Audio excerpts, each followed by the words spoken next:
Netcasts you love. From people you trust. This is Twit. Bandwidth for the Tech Guy is provided by CacheFly. CacheFly.com. Hi, this is Leo Laporte, and this is my Tech Guy podcast. This show originally aired on the Premier Networks on Saturday, June 25th, 2016. This is episode 1299. Enjoy. The Tech Guy podcast is brought to you by Atlassian. Unleash your team's potential with collaborative software tools like HipChat and Jira that'll let you work and communicate better together. Visit Atlassian.com to learn more. And by the Adobe Marketing Cloud, introducing Adobe White Papers for marketing. White papers to read aloud and keep you up to date with the latest trends and technologies. Listen today by searching Audio White Papers for Marketing on iTunes or visit adobe.com for more information. Well, hey, how are you today? Leo Laporte here, the tech guy. Time to talk computers and the internet and home theater and digital photography, smartphones, smartwatches, and all that jazz. 8888 Ask Leo. That's the phone number, 888-827-5536. That's toll-free from anywhere in the U.S. or Canada. If you're outside that area, you can reach me via Skype. It's a free call because it's toll-free in the U.S. Website is techguylabs.com. I like to tell you that because that way you don't have to write anything down. Anything I say is, just all encapsulated, summarized, briefed and debriefed at techguylabs.com. So if you hear something and you say, what was that again? Don't worry. We divide the website up into days, shows. Each show is divided up into hour. Each hour is divided up into question or segment. That way it's very easy to just go right to where you want to be. techguylabs.com. It's also an antidote to shouting at the radio because I know sometimes people are listening and go, what, Leo? You're so wrong.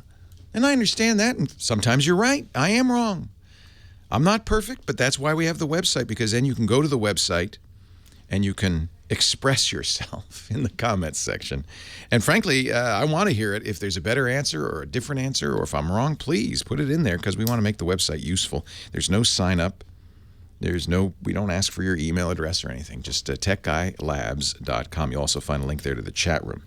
Another place where you can shout, Leo, you're wrong, all in caps. Actually, I think they discourage all in caps, but you get the idea. Just type my name in caps, Leo. The rest can be in regular. You know that, right? Sometimes you kind of know when somebody's new to the internet because they don't understand that all in caps thing.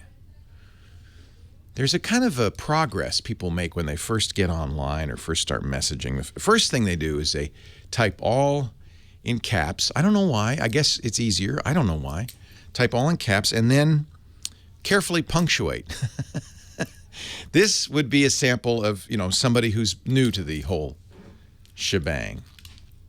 Then after that, people start to realize, I can release the caps lock.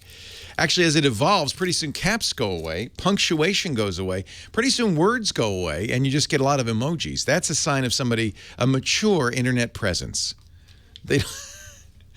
Everything is 140 characters or less, full of abbreviations and emojis. Sometimes I look at Twitter. You ever look at Twitter? Sometimes I look at Twitter and I think, either I'm having a stroke or this is really, it's unintelligent. I don't understand what I'm reading here. I've gone completely aphasic. I'm looking at words. They look like words. They're definitely in English, but I have no idea what that stuff means. And it's because, in order to get everything into 140 characters, you sometimes have to be concise. Is that the phrase? Good news, Twitter's changed its rules.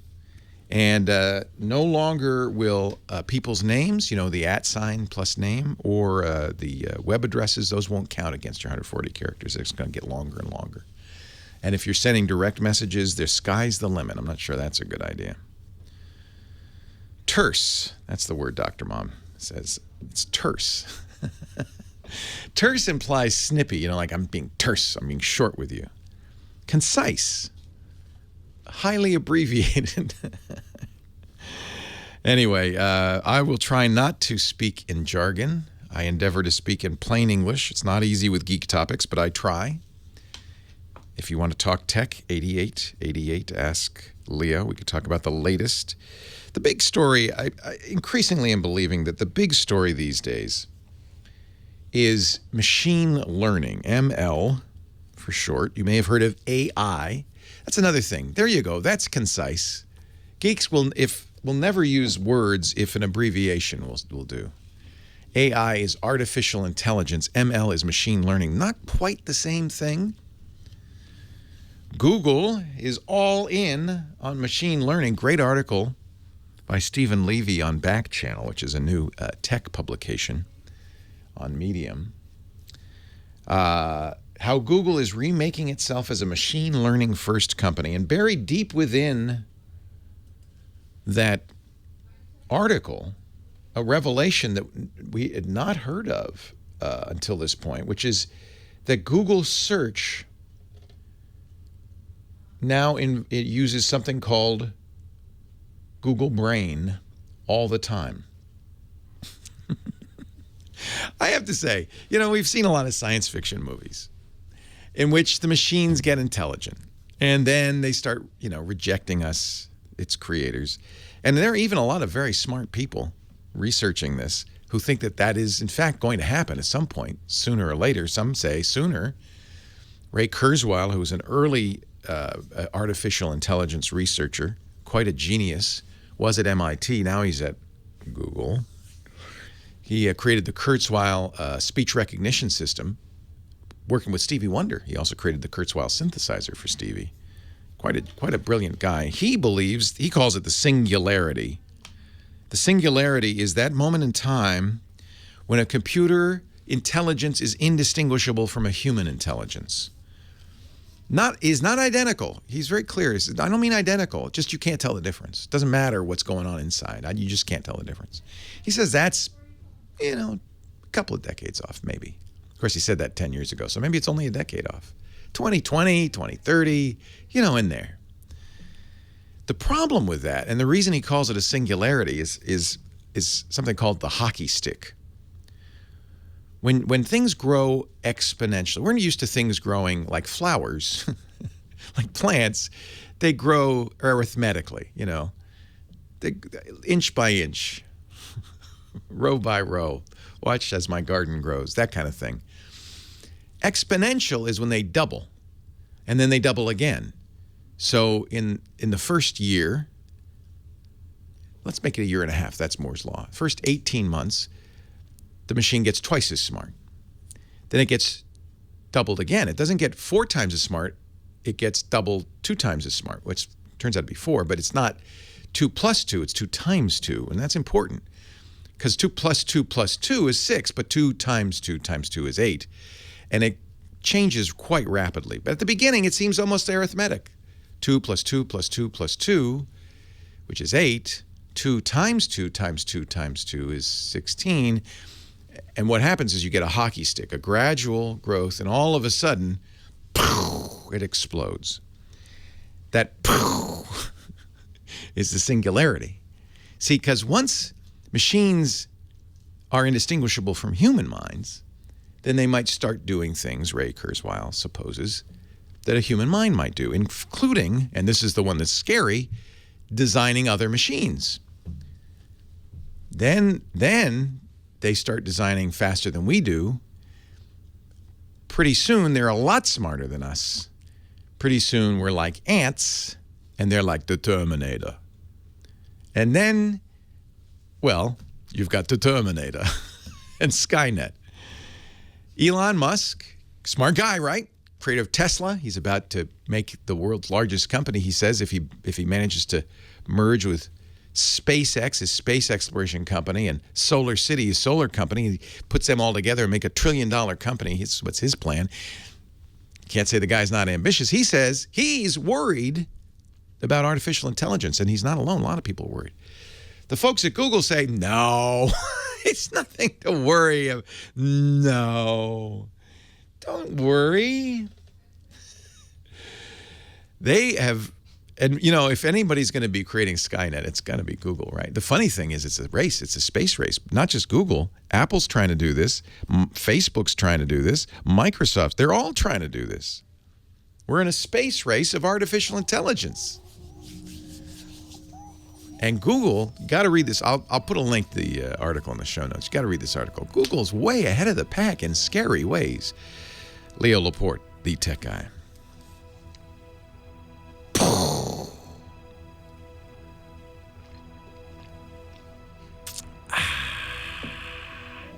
Watson, Schmatzen. Watson's. Nobody's afraid of Watson. Leo Laporte, the tech guy. 8888. Ask Leo. There she is, ladies and gentlemen. Kim Schaffer answering the phones. I did put out a call. I said, give us your calls. Give us your phone calls. Have people been telephoning in? We've got a few. Using their telephone machines to reach us? They are. Well, and your first call is going to be about a telephone. Where you're going to help Terry get out of the dark ages, the early 2000s, with her Razor phone. She's finally got to kick it to the curb.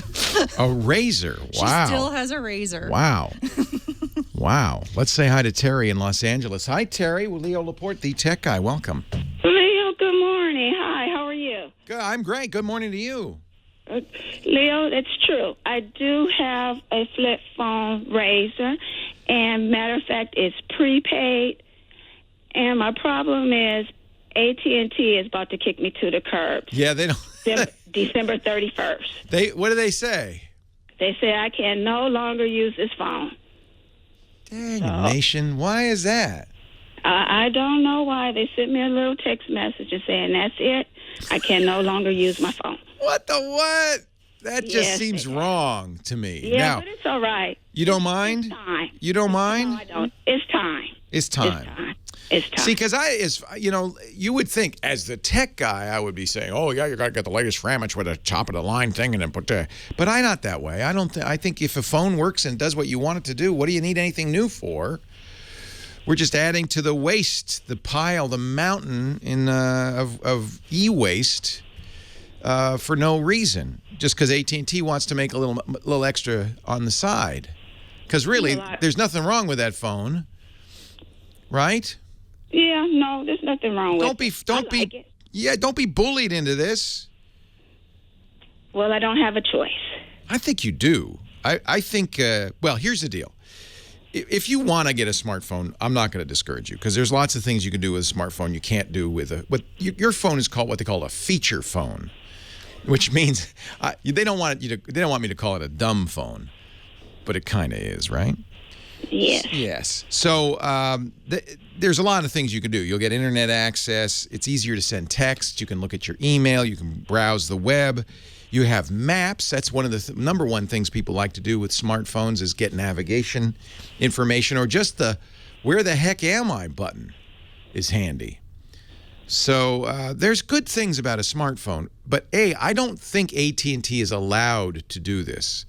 So I don't think you have to. I think they're just trying to get you to.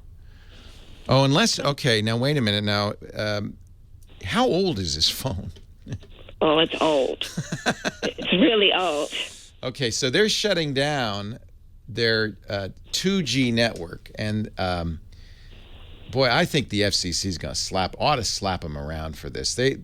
This is January 1st, so this matches what you got. AT&T, quote, expects to fully discontinue service on our 2G network as they free up valuable spectrum for our mobile broadband network. So, boy, I'm wondering if this is, first of all, I would guess that they have to give you a free phone replacement. Okay? So, they say, and this is important to understand, if you upgrade your device, you may need a new rate plan, which will require a new contract. So that means more money, right? You'll have to pay them more, Terry. But the company does say they have options available that do not require a smartphone or a data plan. So you can replace that Razor with a newer phone that is still a very similar phone, and you should be able to do that for free. I would if this. I just want to make sure you understand you have a choice. I understand, Leo, but I'm ready. I'm ready. Okay. I'm ready for a smartphone. I'm ready, she says. Now, good. Welcome. You're entering a world of wonder and of hurt. It all comes together. It's the same, right? So it's a lot more complicated, right? And it's going to be harder for you to figure out initially. But there's, as I said, a lot more you can do with it. What do you want? What would you like to do with this? Well, I like to talk, of course. I need to text. And the main thing, like you said, I have a bad sense of direction. Oh, so I perfect. do need help with directions. Perfect. So this is going to be good for this. Texting is so much better because you're going to get a keyboard. Instead of trying to go A, G, G, H, trying to spell a text message, that's hard. But I'm used to it. Oh, I bet you're good at it, too. But now you're going to have like a regular keyboard on the screen, which makes it a lot easier. Okay. But again, you have to unlearn something you learned, which is not a very useful skill, but a skill nonetheless, and learn how to. And you're going to have to get used to doing it normally. So, I guess what I would say is you could go to the AT&T store and explain what's happening and say, what are my options? They will probably have some free or inexpensive upgrade options for you. Okay. But if you want to spend money, I think you would be I think an iPhone would be an excellent choice for you. That's a great first smartphone. iPhone. Now, I like and use Android phones as well, but Android is much more complicated. And one of the reasons I like it is there's a lot more I can do with it, a lot of options, right? But options aren't necessarily good for you at this point. We don't want to make it too complicated. We want to ease you into it. An iPhone would be a good choice. Plus, I bet you have friends and family who use iPhones. You know what? My two sons just gave up their iPhones for notes. Oh, you're kidding. No. See, that's what happens. You get accomplished at this, and then you start moving to the Android phones because they're a little more powerful. Will your sons help you, or are they just like, Mom, it's up to you? No, they would help me. Okay. A Note is a good choice. The Samsung Galaxy Note 5, I presume that's what they got, is an excellent phone. Excellent. That's correct. Phone. It's big. It's a lot bigger than your Razr. Yeah. So you should... Yeah, you may not want so big. Yeah, no, so they also make an S7, Galaxy S7, which just like the Note, but it's smaller. And there are other choices. Why don't you if one of your sons would go with you to the phone store, okay, go to the AT&T store, what you want to get is your options. Like what, I don't want, you pay as you go, right? But you don't want it to go from $30 a month to $100 a month necessarily. Or maybe you don't care. I don't know. No, I don't want to go to 800. No. No. Well, no, it won't be more than 100. But a data plan plus a calling plan on AT&T is $80 to $100 a month. Okay. Now, you may not want that. So I would talk to the AT&T guy. I hope will be very helpful because I understand it's not just you. A lot of people are going through this transition at the end of the year. And he'll give you your options and find out what the cost of the phone is, but also what the cost of the monthly plan is. The monthly. Because you're going to need data if you want to use maps and all that stuff. And data will add to your cost of your phone. But I think there are good choices out there. I think an iPhone 6, which is fairly inexpensive, or even a 5S would be a very good choice for you. That's the older iPhone. But if your sons are Android and they're willing to support Mom, they got to help you, then an Android phone might be a good choice too. Leo Laporte, the tech guy.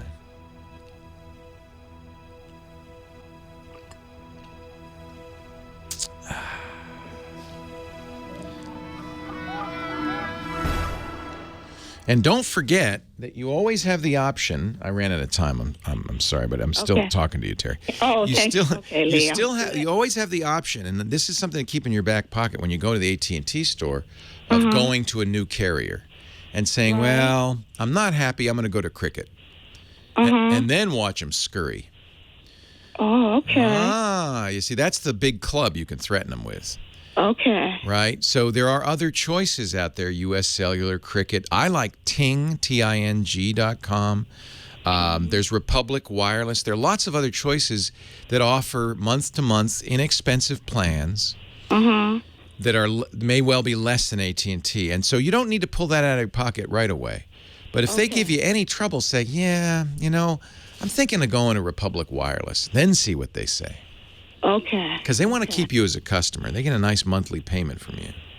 Okay. Cricket is AT&T. It's the same service and everything. Oh, so. I didn't know that. Yeah, Okay. see, clever, hey? But they want to make their commission. They want to keep you in the company. Okay. Well, Leo, I have a question because the phone I have right now, of course, it doesn't have the internet, and I don't understand about data. How much data do I need? Well, you don't know initially, and that's boy, is that a great question. But I would say for you, 1 or 2, probably 2 gigabytes a month would be plenty. 1 or 2? Okay. Make it 2. Because it depends, and then you'll know as you use it, you'll know, am I using it all or not? That's why one of the reasons I like companies like Ting is you only pay for what you use. Oh, okay. So you don't have to know ahead of time. You tell Ting, well, I'm going to buy the 2 gigabyte plan, but if you don't use 2 gigabytes, they refund your money, and if you do use it or more than that, then they just charge you the same amount. So it's not like you get penalized for using 3 or 4 or 5. You won't use that much at first. Okay. Because you're not going to be spending all your time looking at YouTube videos and browsing. No. browsing. No.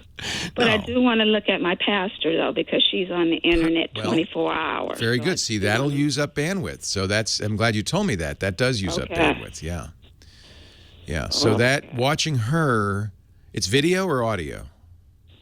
It's video. Yeah. Watching her could use up, if you watched all the time, could use up several gigabytes a month. Right. So well, I don't know. I won't watch it all the time because usually I watch it, on the computer. But when I'm out, I would like to watch it. Isn't that great? And you're going to love this because you can do that. Okay. Yeah. Yeah. So with the 2 data, the 2 data would still be enough to do that? I'd maybe get 5. But see what the price is because it's also going to cost you. Okay. See what the price is. Your son should help you on this one. 5 gigabytes would allow you to watch your pastor, get your email, do your texts, occasionally check a map, things like that. 5 is a normal amount of data. Does she have Wi-Fi in her house? Yeah, and remember, when you're in your house, you're not going to be using data. It's just when you're out and about. Okay. Even if you're on your phone, it uses the Wi-Fi in your house. Okay. Okay. Okay.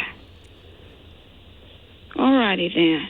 You've been so helpful. Oh, this is Screener, she was wonderful. Isn't she great? She made me Kim's feel great. Yeah, she made me feel good about myself. So good. I appreciate her too. You can do this, Terry. I'm gonna do it. I'm ready. I'm glad. I just want to make sure. You're very welcome. I just want to make sure you understood. You don't have to go to some big fancy data phone, but you will benefit from it. Just watching your pastor and maps alone. Okay. That's going to be great. Okay. As long as I want you to know about their costs ahead of time. So that's why you go into the store and you spend some time. And AT&T, the people in the store are pretty nice. If somebody's not nice, go to a different person. Say, can I talk to somebody else? Okay. Do you have anybody older?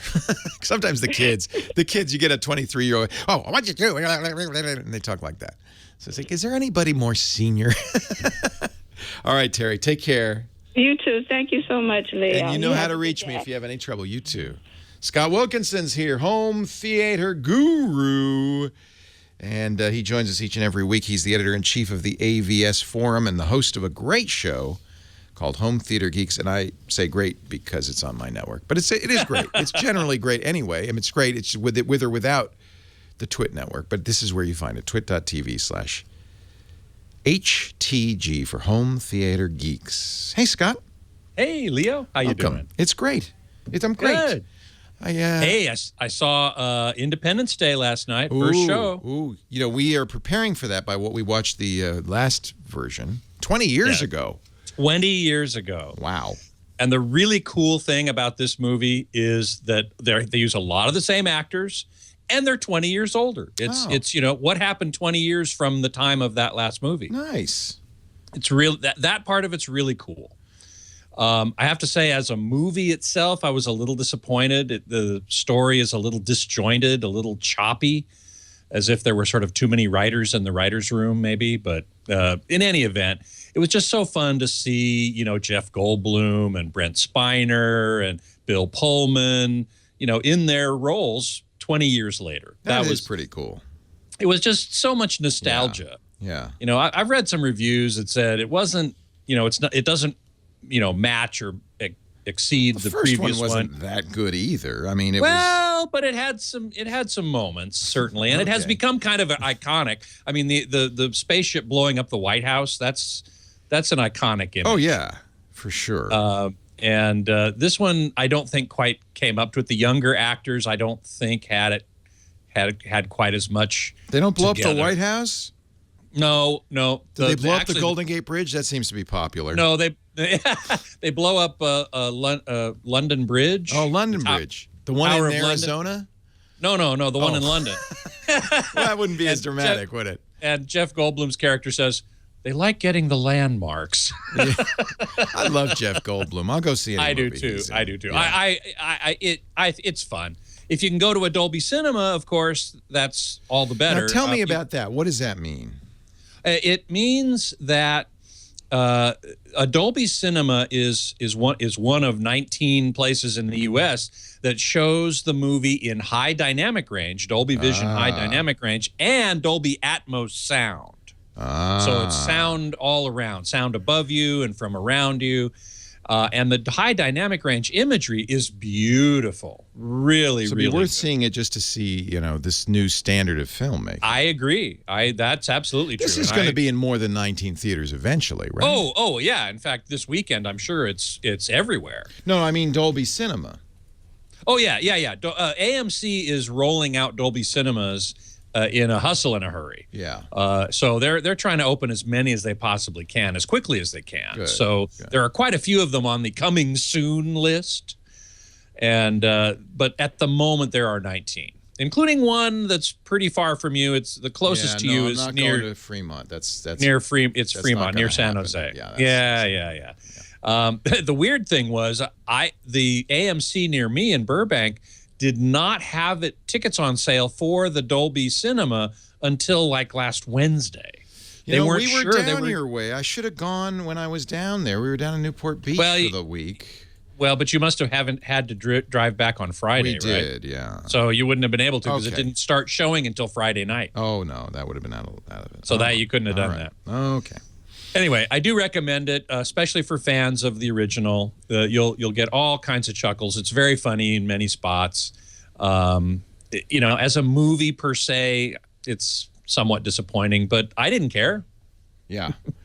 Yeah, and okay, this is good because I think the trick is if you are somewhere near one of these cinemas, these HDR cinemas, Dolby Cinema. and they're all AMC, right? They're all AMC in the United States. So how would Yeah. you know? Is there like a website you could say, where's Why, yes. Go to avsforum.com. Oh, your website. Okay. I maintain a list Okay.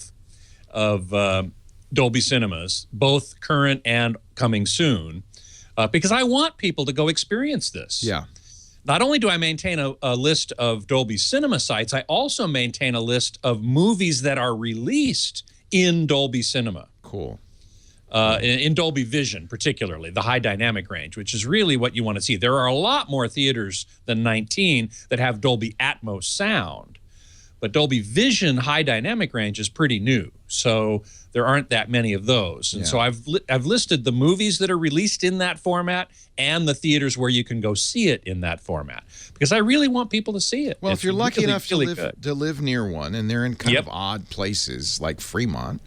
Well, it's just, if you live in San Francisco, you think, well, there should be one in the city. in the city, and there will be one soon. I'm told by Dolby that they're working on one. But there's several in the L.A. area, right? Correct. Okay. Yep, there are. What Yeah, are there's one. what are the theaters? We have a lot of listeners in Southern California. What are the The two there are three in Southern California. There are current four actually.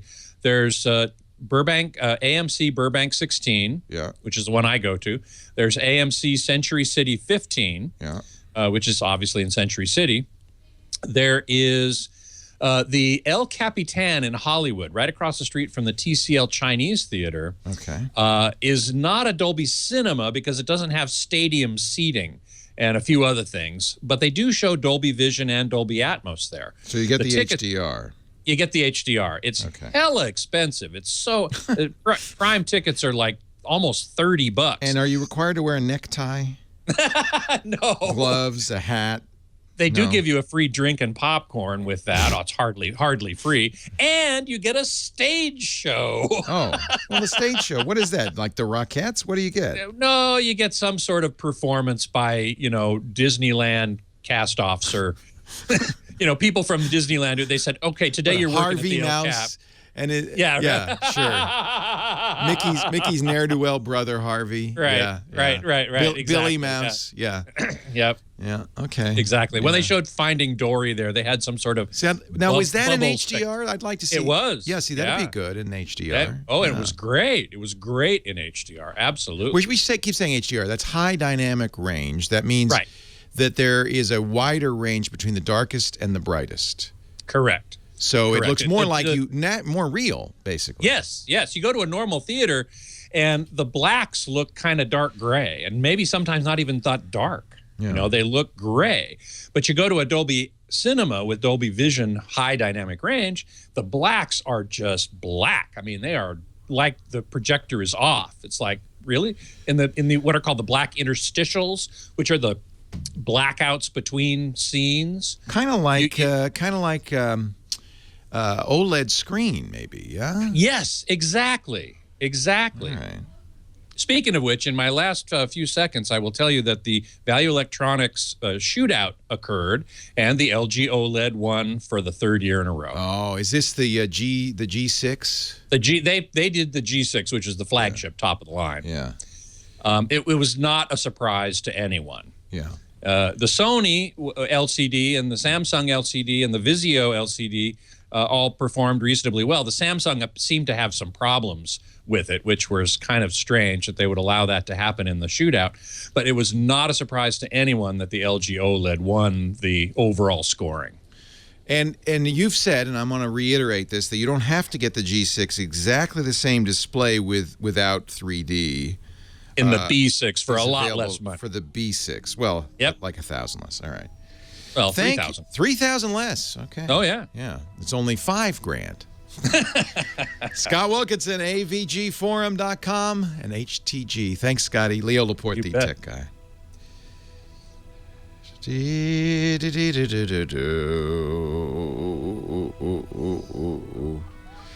All right.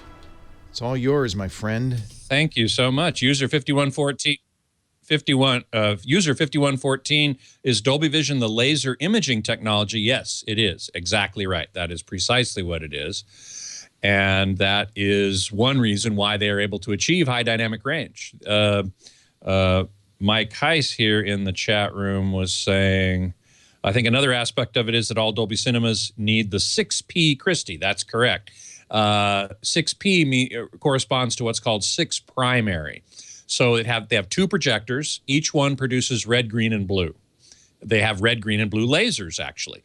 And interestingly, the red, green, and blue lasers of one projector are slightly mistuned, or I shouldn't say mistuned, but differently tuned than the red, green, and blue primaries of the other projector. So they overlap kind of like this.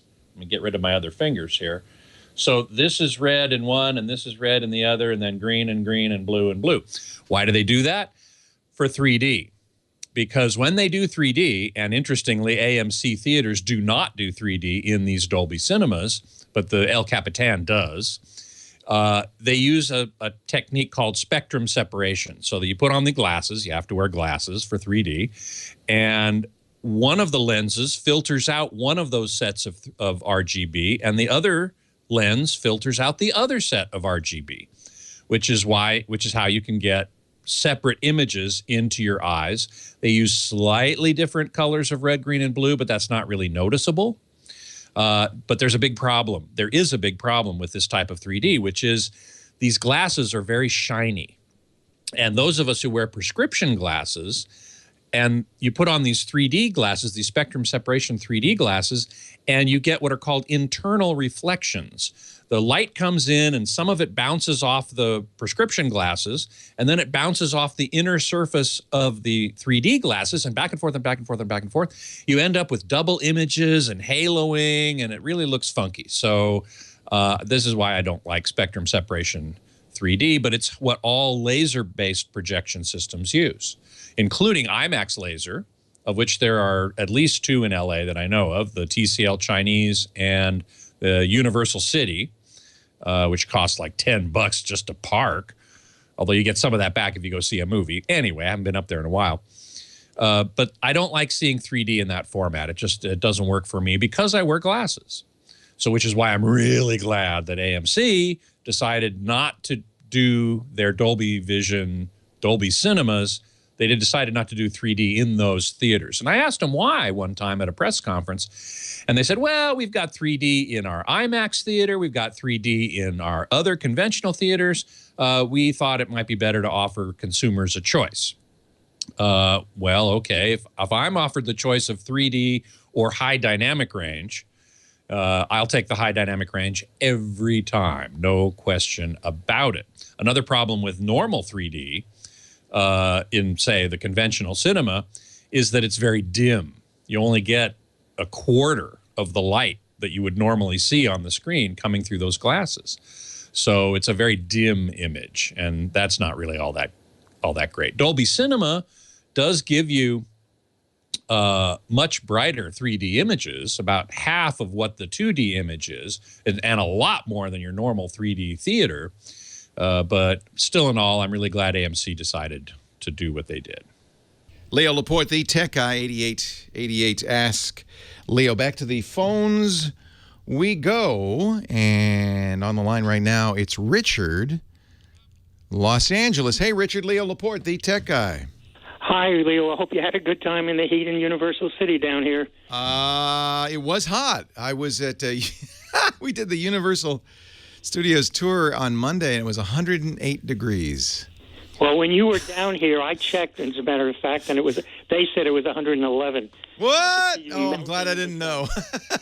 Better you didn't. Here's my question, please. While typing I think it's Yahoo, basically, all of a sudden the font size will change in mid-word or after a word. Well, that's annoying. The next word. And it suddenly gets big. Yes, exactly big. Well, it's not Yahoo, it's your browser doing that. Of course, it's while you're in Yahoo because that's where you do most of your typing. Right. There are a variety of ways of changing font size, and you may be accidentally hitting, for instance, it depends on the browser, but the Control Shift Plus or Control Minus will change the font size. If the font size changes, actually, here's a question. Is it changing everything on the screen, or just does it suddenly go from 12 point and then suddenly as you're typing, the next letter is 14 point or bigger? The latter. Ah. It's the next letter or two. So it's not making the browser would, if you change the browser sizing, everything would change. But right. It's saying I suddenly want to type in a different font. Yeah, right. What browser are you using for this? Let's see. Let me think for a second. I think it's Chrome. Chrome, okay. It sounds like, I'll be honest, sounds like a bug in Yahoo's JavaScript. Yahoo Mail, I tell you, Yahoo, it's being sold off for scraps right now. And I wonder how hard the various Yahoo divisions are working with the uncertainty that they're faced with at this point. Right. And, so Yahoo Mail is what we call a JavaScript application. Google started all this 10 years ago with Gmail. It was the first kind of widely used situation where you were able to do basically what you would do in an application, in a desktop program, in a browser. And it was a revolution. I mean, it changed everything. Now we frequently see web pages that aren't really just plain old web pages. They're applications, and Yahoo Mail is a good example of an application. And if you're using Microsoft Word, there are, I'm sure, keystrokes that will change the font size as you're typing. Right, as you're typing along. This is kind of like that. But it sounds to me like a bug more than something like you're typing accidentally, Shift Plus or whatever. I'm going to have to look at the commands. Yeah, click on mail options, advanced settings. So check on the when it happened the first time, I paid a great deal of attention to not hitting the wrong keys as I was typing, and I'm not. I'm pretty careful about that. Yeah, and so I'm looking at from 2012. Font size keeps changing by itself while typing email and Yahoo Mail. So the answers aren't very particularly useful. So it's happened to other people. I don't know why it would change suddenly. So the way, you can set the font size if you want in the options. And you go to Mail Options and Advanced Settings, and you can say, I want the text size to be so-and-so. You're probably creating your messages in HTML or rich text, I would guess. So that's also in the settings. There are three ways to create an email. The original way is in plain text, which has no font settings, no font size settings, no graphics. It's just text. And that's how email was for many years. And the advantage of that is when you receive an email, you decide what font, what size it is, not the sender. The sender's just sending you characters. There's an A, then there's a B, then there's a C, and the recipient decides what it looks like. But most people wanted to put signatures and dancing cows and things in their emails. So the first thing that happened was something called rich text format that does allow you to do fonts and bold and italic. And then we got really fancy. We started doing HTML email. And that's when graphics are visible inline. You can have a signature that signs itself when somebody's reading the email and all sorts of stuff like that. I'm guessing you're using HTML email. This problem would go away if you switched from HTML to text email. But if you're using HTML, you might try the intermediate step, rich text, and see how that works out. It might not have the same problem. Okay, I'll give that a shot. Yeah, Thank you. yeah. And then, if you set it to text only, then that would be, it should never change. If it does, that's the browser doing something that I'm not sure about. But I don't think it is. It sounds like JavaScript in the Yahoo Mail. It's an application, just like Microsoft Word. So one way to kind of change this behavior is to go into the settings, and it's in the advanced settings of your Yahoo Mail. There's also the old Yahoo Mail, and there's the new Yahoo Mail. And you might switch to the other one. My advice to anybody using Yahoo Mail, and this includes a lot of people who are using it through their internet service provider, is it might be time to consider another option. I know you get attached to your email, especially because everybody has, leo@yahoomail.com. And that's the address you've been giving out for years, and you don't want to give out a new email address. But the truth is, I don't know what Yahoo Mail who's going to end up owning it, whether it will continue to be improved. It has been kind of unimproving, in my opinion, over time. And the other problem I have is using the internet service provider's email means that if you change internet service providers or if they go down, then you don't have access to your email. So that's generally speaking why I'm on Comcast. I don't use Comcast's email. I do have a Yahoo Mail account, but I don't use it. I really prefer Google's Mail, but there are lots of other choices out there. If you want a paid solution, Fastmail is fantastic, but it's not free. I guess they have a free tier. Paid is good because it means there's an incentive for the company to actively maintain it. When you get something for free, often it's on the other hand, Google gets something out of your free use of Gmail, which is they can put ads in it. So that's not even free, really. And one of the reasons people don't like to use Google Mail is because they're concerned about privacy. That Google's scanning the email looking for keywords to show you ads that are relevant to the emails you're setting. That sometimes can appear quite creepy. Doesn't bother me, but if it bothers you, then maybe look at Fastmail, a paid system. No ads then, because you're giving them money. And there is some incentive for them to keep the system up and running and working well. Fastmail works quite well. And one of the nice things I like about Fastmail is it has great applications on iOS and Android. The web page interface is excellent. You don't get any of this weirdness.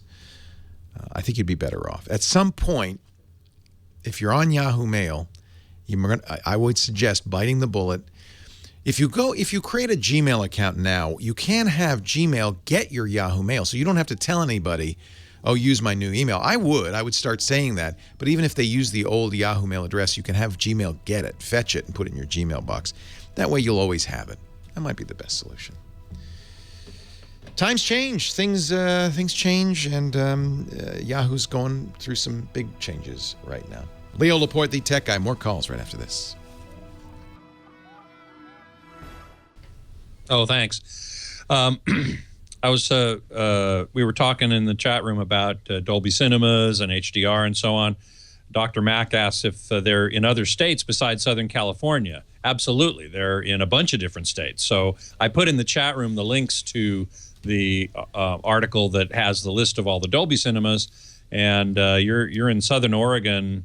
I don't think there are any there yet, but I don't know if there are any in Oregon at all. I know there's at least one in Washington, and I know that's a long way for you to go. But anyway, Emily the Strange was asking about Dolby Atmos at home, and is that easy or difficult to do? It's pretty easy, actually. In fact, there's two ways to do it. You can actually put speakers on your ceiling or mount them in your ceiling. Well, there's nothing you can do about that. All right, we're rebooted if he wants to try. Let me see if it's ready. Yeah, it's ready. Hey, hold on a second. Michael, if you want to retry, it's ready. Okay, good. Go ahead, Scott. Sorry. Okay. Anyway, so you can put speakers in the ceiling, or you can put what are called Dolby Atmos enabled speakers near your main speakers, and those actually fire up to the ceiling and reflect back down to the listening position. So you get what appears to be sound coming from overhead, but you didn't have to actually put speakers on your ceiling. You also need an AV receiver that's capable of decoding Dolby Atmos, and those are pretty available these days. There's tons of them available. I think you'd probably need to spend on the order of $500 at least or more for an AVR that has Dolby Atmos capability. Uh-oh.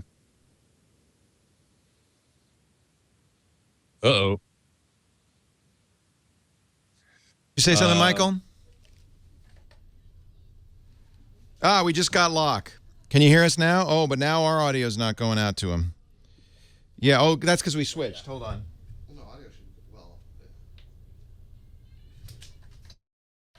Now you should be able to hear me. Can you hear me now? All right, so that fixed it. Good, thank you. And now you know what happens if digital goes down. You just switch to the backup. Great, thank you. All right, go ahead, Scott. Okay, no problemo. Just FYI, in California, the Dolby Cinemas are in Burbank, Los Angeles at the M Century City 15, and Newark at the New Park 12, which is up there in Fremont. And there's two more coming, Norwalk and Torrance. Those are coming soon. So there was somebody in the chat room who asked about Sacramento. Dr. Mack, sorry, nothing in Sacramento. There's only 19 in the country, so there aren't that many yet. So, but they're working on it. Creamy Corn Cob, how you doing, man? Let's see. WP788, what do you recommend for long runs of HDMI, say 100 feet or so? I recommend something called a Balun, B-A-L-U-N, which is short for balanced, unbalanced. And basically what it is it converts HDMI to Cat5 or fiber optic. So you do a short HDMI cable from your source device to this Balun gizmo, little box, and then it converts it to Cat5 or Cat6 or fiber. You can run that for hundreds of feet till you get to the other end when another Balun converts it back to HDMI. You don't want to run 100 feet of HDMI cable. That would be problematic, I should say. I don't know if anyone's ever done it. There's a thing called Redmere technology, which is kind of a booster built into the HDMI cable. But even with that, I doubt you could get 100 feet. I don't know. I don't know that for sure. So that'd be worth checking out.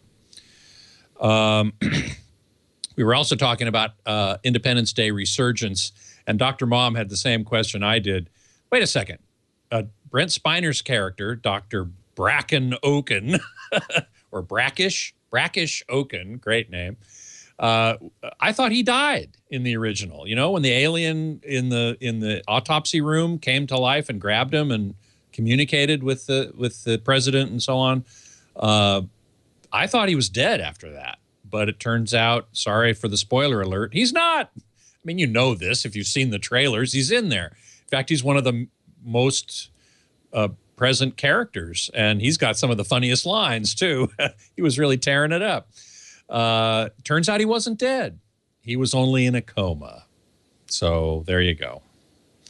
I also wondered, I had the same feeling about the whole alien civilization, because I thought in the original one, they had their whole civilization going from planet to planet, right? And when they destroyed the mothership, then that basically took care of the entire civilization. Well, turns out not. There are many more of them, and they have much bigger ships.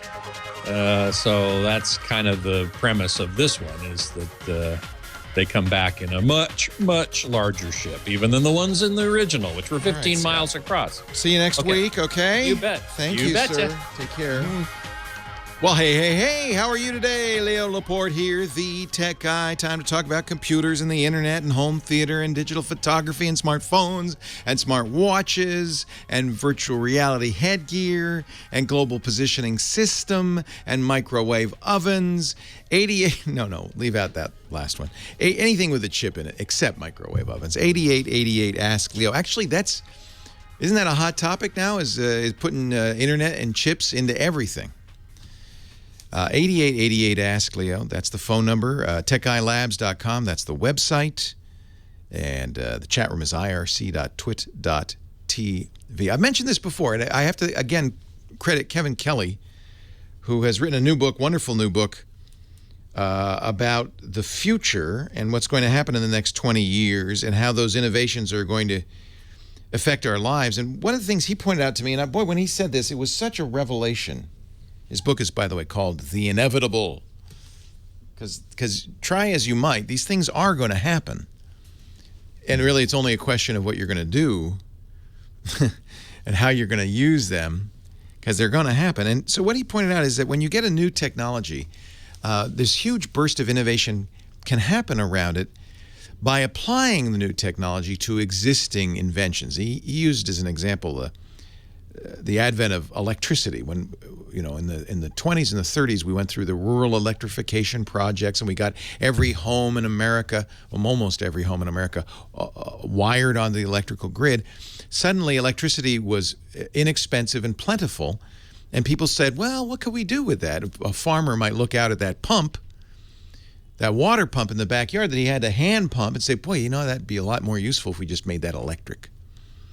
And suddenly, this revolutionary era of innovation, same thing has happened with the internet, and it's still happening. That's what the Internet of Things is all about, is the idea of taking your refrigerator and your microwave and your stove and your dishwasher and your doorbell and everything else and adding the internet to it. Kind of, if your thermostat is internet connected, or your lawn sprinklers are internet connected, they can know things about the weather and whether they should turn on or off and whether they should heat or cool. And all that's kind of cool. We're still in the early stages of it, and there's bugs and issues and security problems. This is also the era of security problems. Bad guys have also used the internet to their advantage. How can we apply the internet to con games and to breaking and entering? And of course, there's innovation happening there too. It all goes together. But the next big thing, the next big innovation, and we talked about that at the beginning of the hour, or beginning of the show, is machine learning and artificial intelligence. And that's going to be explosive over the next 10 years. And Google's doing it. They've already announced that they're using now on almost every search you do at Google, artificial intelligence is applied to that search to give you better results.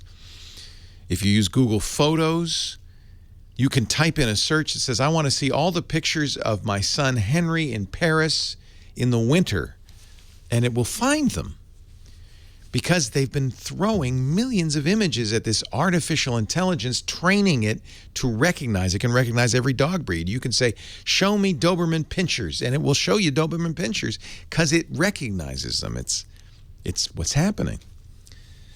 Apple just announced that we're going to do the same thing. But we're not going to use your photos, don't worry. We're going to use other people's photos, which means they'll never be able to pick out my son, because they'd have to go through my photos to do it. Actually, we're now learning that Apple is saying, well, if you want, you can opt in, and then we'll use your data and be able to pick out your son as well. That's interesting. Apple really needs to play catch up with Facebook and Google and Microsoft and all these other companies that are using your data to give you better search results. So that change is coming. Apple, meanwhile, has its own way. As usual, they march to the beat of their own drummer, and it looks like the next iPhone is going to make an amazing innovation, but it's a little controversial. According to rumor, and again, this is rumor, and in fact, Apple could be listening right now and say, this wasn't a good idea and change everything. But according to the rumor, and I think the rumors are starting to become more accurate as we get closer to September when Apple will announce its new phone. They've got to be starting to make them right now, in other words. And so while Apple can keep a tight lid on rumors coming out of Cupertino, its headquarters in the U.S., it's a lot harder for them to keep a lid on what suppliers and manufacturers in China leak out. And so right around now, you start to see designs, specs for the next generation iPhone. Typically be announced in September for availability in September or October. That means they're making them now. They have to, because they're going to sell 100 million of them before the end of the year. You don't make 100 million phones in a week. So Apple's big innovation. And we're kind of at the point with smartphones where it's like, well, what is there an innovation? What could you do that hasn't already been done? We've already got great cameras. It doesn't look like Apple's going to change the camera much. We've already got great screens. Maybe next year they'll do a better screen, but they're kind of stuck with their screens. You've already got fingerprint readers and payment, touchless payment. And what else can you do? Well, Apple's big innovation in the fall is to remove the headphone jack. Now, there are those, and I think I'd have to include myself in this group, who say, why would you want to do that? And it's not completely clear why you would want to do that, except that it's different. My friend Nilay Patel, who writes for The Verge, says it's different in a bad way. He says it's user hostile and stupid. And I kind of agree with Nilay, although Apple blogger, and dare I say Apple fanboy, John Gruber in his Daring Fireball blog says, well, wait a minute, this is what Apple does. Remember, they took the floppy disk out of the iMacs, and everybody said, that's dumb, we need our floppies, but they were right. I don't think it's the same category. So you may say, well, how am I going to listen to music on my iPhone? Because for most people, the smartphone is their music now, right?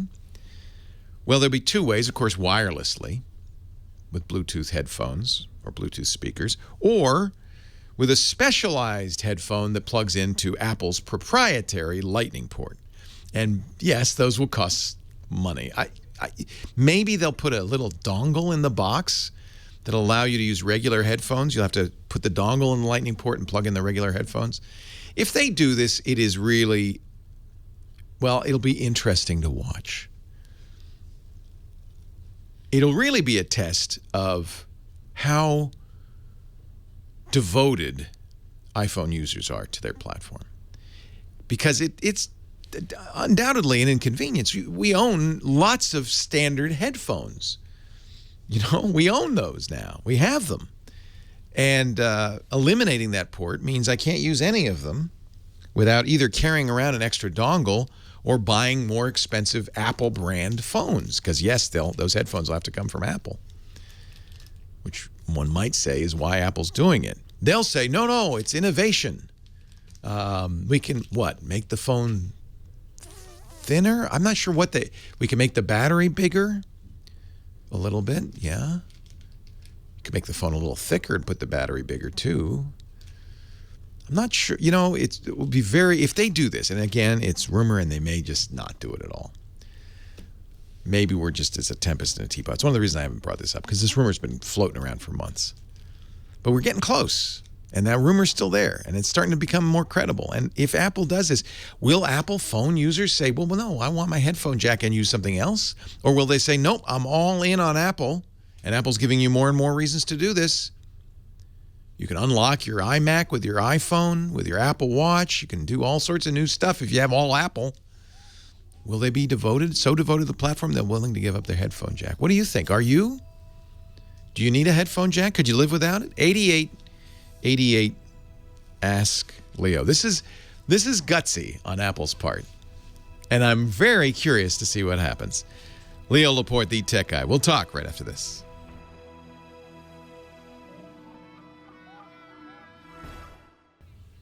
Leo Laporte, the tech guy. 8888 Ask Leo. Back to the phones we go. And let's say hi to Noah in Chino, California. Hi, Noah. Hi, Leo. What's going on? Not much. What's up with you, my friend?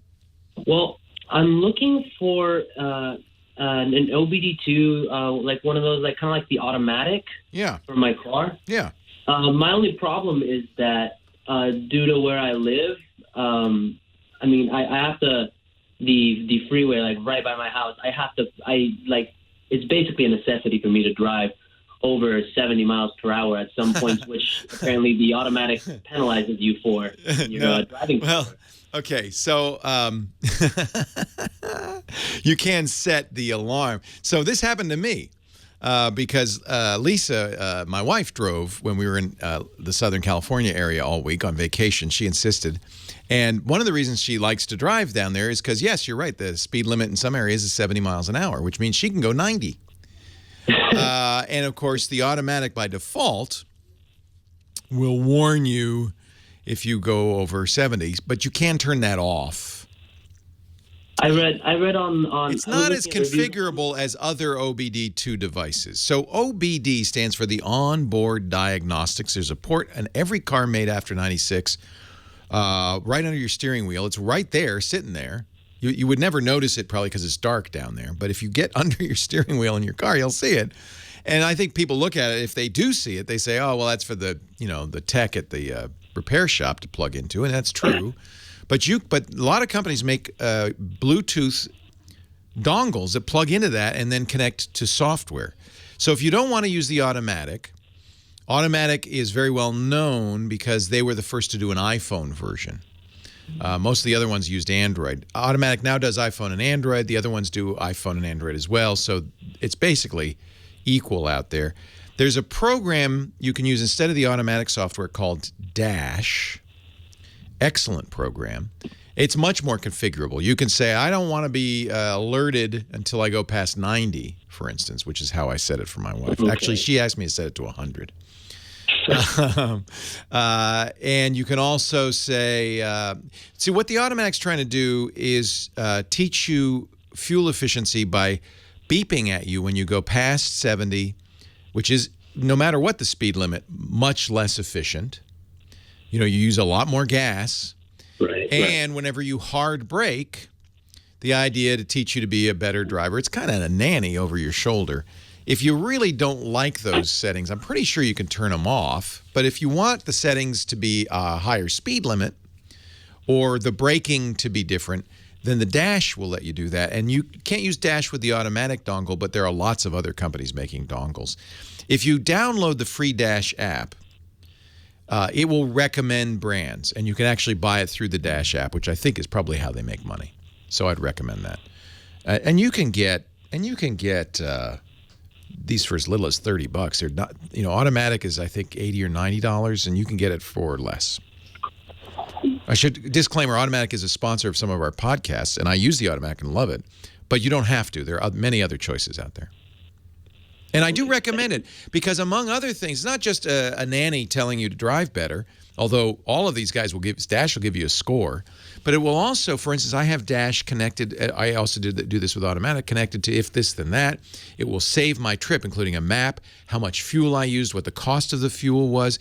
And that's useful. Like if you go to Costco to save 50 cents on a giant bag of tortilla chips and it costs you $1.50 in gas, well, you didn't really save money. And it's useful to know that stuff, right? So that's one of the things. It also tells you where you parked, which is sometimes useful. There's a lot of information. It's part of more. It's more of this quantified self where we're getting just all sorts of information about our lives. In some cases, you should ask your insurance company. They may give you a better deal on insurance if you're willing to use one of their dongles. All right. So yes, you don't have to use the automatic. download. It's free. You can go get it on Google or the Apple Play Store. This Dash software, and you can see what it can do, and you can see the variety of dongles it supports. It's a pretty broad range. Okay. All right. Well, all right. Thank you very much. Yeah, I don't blame you. You go out in the freeways in L.A. and going 70 can be painful when everybody's going. Imagine it's the same on the Autobahn.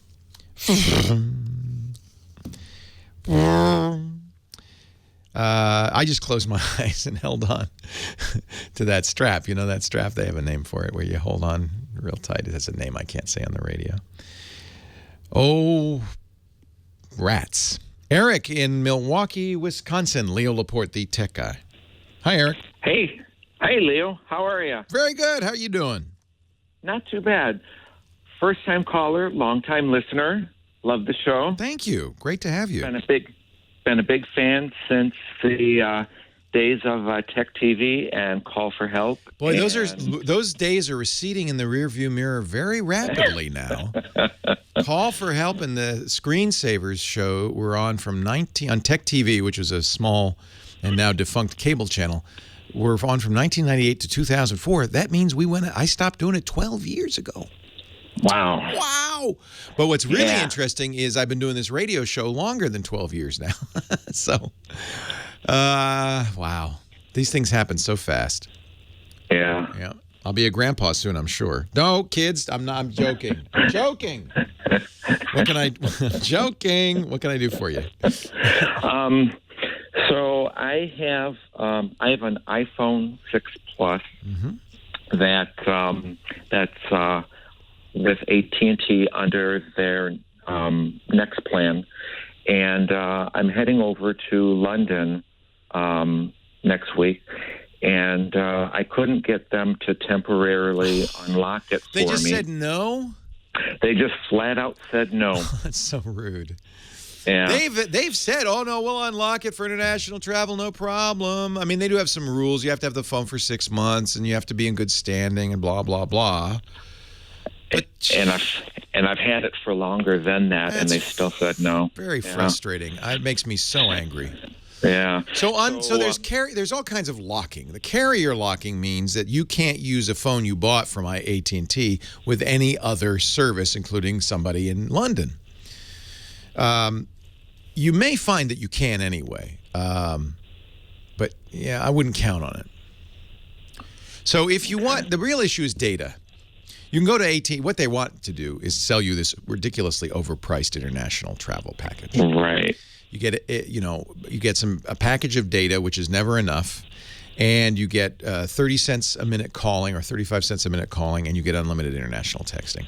You probably want to do that, but get the smallest data package, and then when you get to the UK, get one of these little, I call them MiFi cards, the little wireless access points that use 3G. You can rent those from a British carrier and get unlimited data for a fairly affordable amount. 3 and others, I think it's like £30 a month. And then that way you've got data. You set your iPhone to turn off data roaming. That way it won't use any British data if you turn off data roaming. And then use Wi-Fi even when you're walking around. That's how we did it in London. It was economical, and it worked quite well. And you just keep your phone number. Leo Laporte, the tech guy. Leo Laporte, the tech guy, 8888. Ask Leo. That's the phone number, 888-827-5536. Okay, I'm sure this is a coincidence. I'm sure it is. You heard me mention grandchildren. Briefly. Once. My whole life. It happened to me on the radio. I do have an Amazon Echo sitting right there next to me. And now you're getting marketed to. I don't know why Amazon decides that I might be in the market for Pampers all of a sudden. And no, these are not adult Pampers. These have babies on the... But, what? That's a coincidence. Although I can't think of anything I've done to encourage Amazon to think I might be in the market for baby diapers. Isn't that strange? And my big fat Greek wedding. Maybe they... Maybe they think, but then there's a whole bunch of Xbox stuff. I don't... Maybe somebody's been in your office talking. You know, people say this, by the way. They say, oh, no, you know, never will have an Amazon Echo because, of course, it's listening all the time. And I can tell you cases of me talking with my husband. There's a privacy expert. She says, oh, no, I don't have Echoes anymore. Because I was talking with my husband about travel plans, and all of a sudden I see suitcase recommendations in my Amazon. I don't think so. I don't think so. I don't think that's actually how it works. But it's kind of, maybe they just figure, you know, you're of a certain age, you probably got grandkids on the way. I really don't. You could clearly tell if the Amazon Echo was always listening. It doesn't have enough juice and would take a lot of internet bandwidth to constantly be sending all the stuff I'm saying back to the home office. So just remember, coincidences happen more often than one thinks. 8888 Ask Leo, that's the phone number. We're going to go on with the calls to Chris in Lakewood, California. Hi, Chris. Leo Laporte here. Yes. Welcome. Leo? Yeah. Yeah, I have a question about the program I'm using, the Microsoft. I'm still using Windows XP that expired 2 years ago. Yeah. And I'm not having any problems at all. But my computer isn't as fast as it should be. I talked to my cable company, Time Warner, and they said if I upgraded to 10, then I would get the maximum speed of 300 FPS, which I'm paying for. Yeah, I mean, it's not merely the operating system, it's also the age of the computer. You know, when you bought that computer 10, 15 years ago, it was fast for that time, but we've gotten a lot faster in the intervening decade. Also, as you use computers, they tend to slow down for a variety of reasons. Lots of stuff gets installed, and the drive slows down a little bit over time. Maybe the drive's got a few more defects, so it takes a little longer to read. So all of that is true. One way to speed up an older machine without buying a new machine is to format the drive and reinstall the operating system. You should want to back up your data before you do that, obviously. A lot of times that... Yeah, but I'm just wondering, I'm using XP and it works fine. My computer's 5 years old, and I'm just wondering if I should just go straight to 10, or should I go to 7 or 8 first? So I definitely wouldn't go to 8. 7 is very much like XP, and the truth is they're all really XP under the hood with changes, but not almost all cosmetic. So Microsoft does not write a new operating system from scratch, obviously. That would be crazy. They're just remodeling, and so much of what's in there is very similar to what you have. If you get a new computer, almost certainly, unless you jump through hoops, you're going to get it with Windows 10, and I think that's fine. The good news is a new computer will be less expensive than the XP computer when you bought it, because computer prices have plummeted, and will be many times faster. So you recommend maybe getting a new computer and then getting 10 on that one, huh? Yeah, that's what I'd do. That's awesome. Thank you very much, Leo. Right, you're welcome. I think you'll enjoy it. 10 is not... 7 was very similar to XP. You know, there was XP, then there was Vista, which everybody hated. And Windows 7 is essentially the same as Windows Vista with the things that people hated taken out. Microsoft does this. But under the hood, much the same as XP. You know, there's some stuff's been rewritten, but much the same. Because they don't want, what they don't want is to leave people behind who have programs that require XP or hardware that requires. They don't want to make too many changes too fast. Then Windows 8, which was Microsoft's attempt to keep up with the Joneses. Microsoft kept looking over at the neighbors, and they noticed that the neighbor's house, they were selling lots of these iPads. Wow. You know, those Apple guys are selling a lot of iPads. Maybe we should have an iPad. Well, we can't do that. We don't have an operating system. Well, what if we took Windows and we made it touchy? We could make a touchy-feely Windows, you know, with big buttons, and it would be like a tablet operating system. Yeah, but what about the people who don't use a touch screen? Maybe they just want to use a mouse and keyboard. Oh, don't worry about them. That's fine. It'll still work with a mouse and keyboard. But then, if you wanted to, you could use your thumb, too. Well, I don't know. That seems like a bad idea. But they did it, and it's called Windows 8.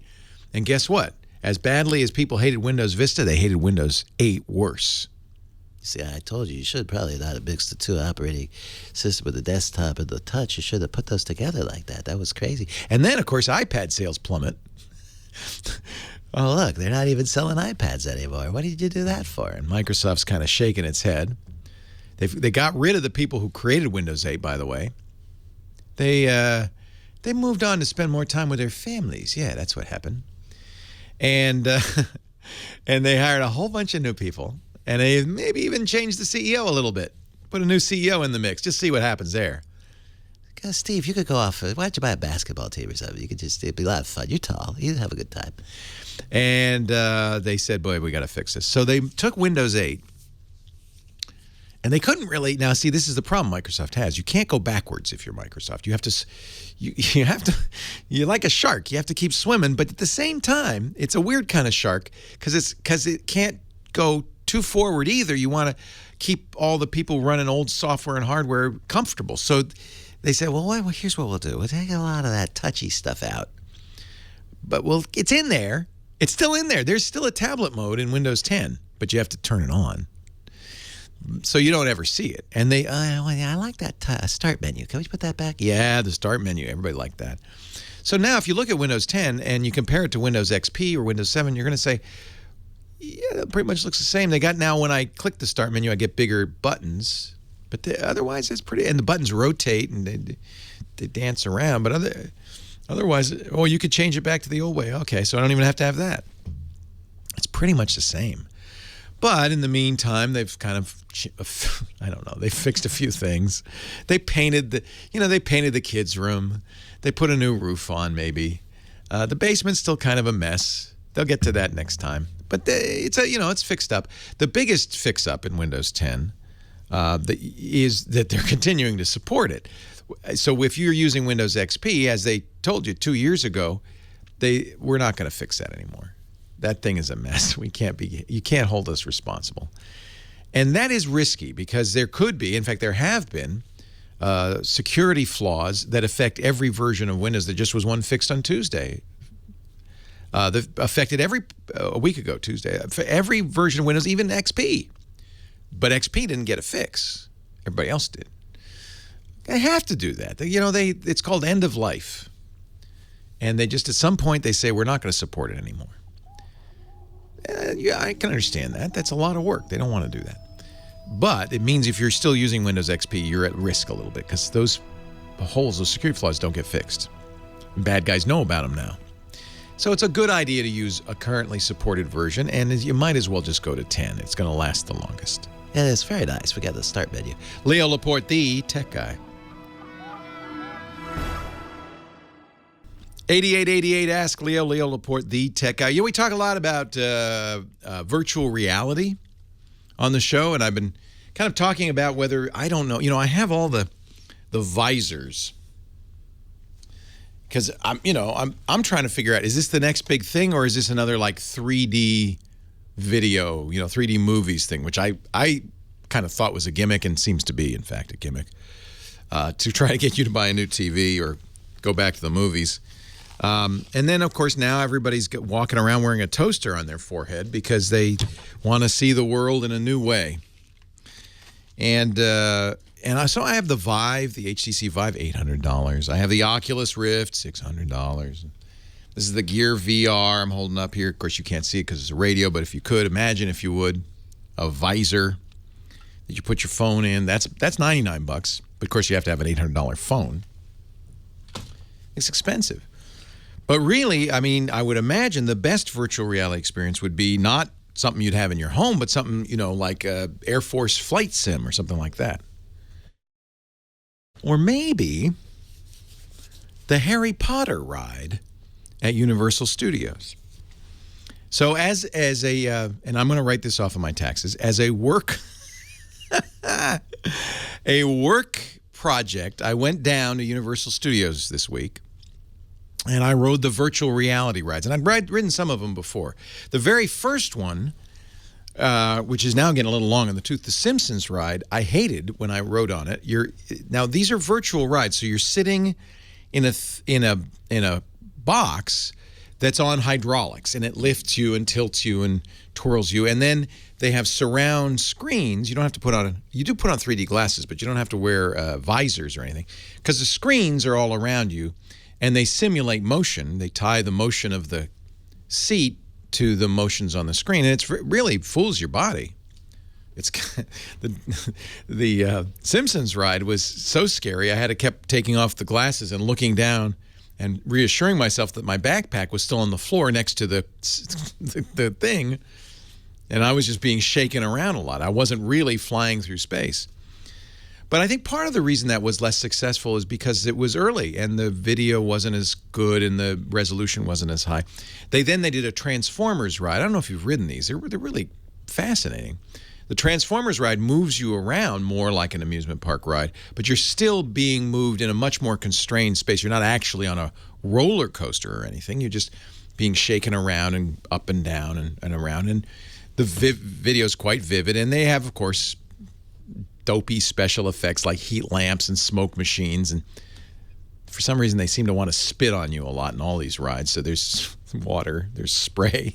They're always, I don't know why. I guess because everybody goes, ew. They like that. But I wanted to ride state-of-the-art.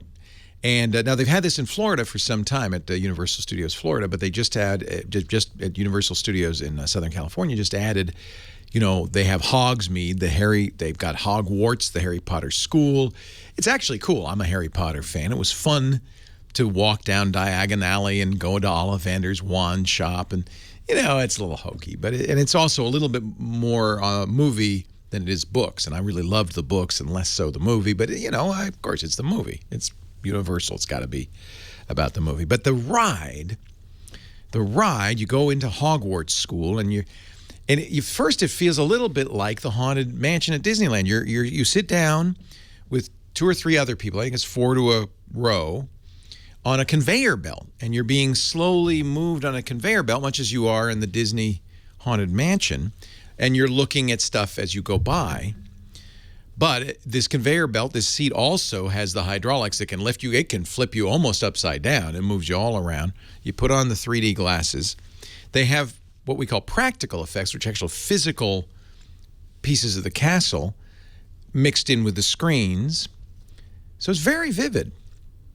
And my wife immediately got queasy and took off the glasses and started looking down and hiding her eyes till it was over. She likes roller coasters. She does. I won't do a roller coaster. She loves the real deal, but I figure I'm safe here. I'm not going anywhere. The seat's just jiggling me around. In my mind, conscious mind, I knew, oh, this is safe.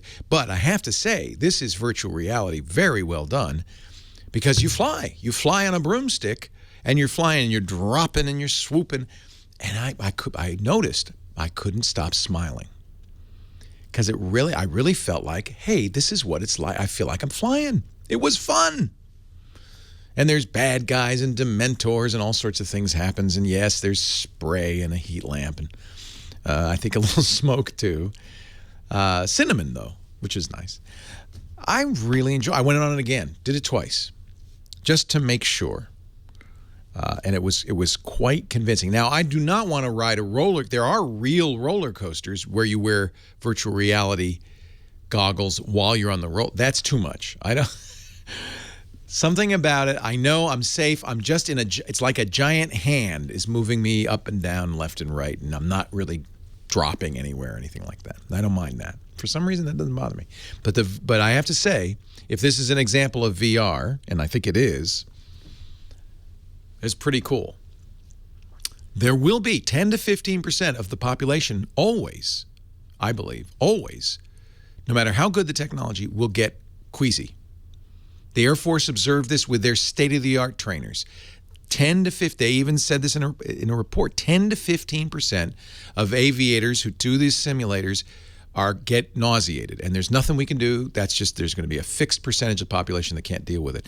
There's an even smaller percentage that will be disoriented for a length of time, as long as 24 hours afterwards.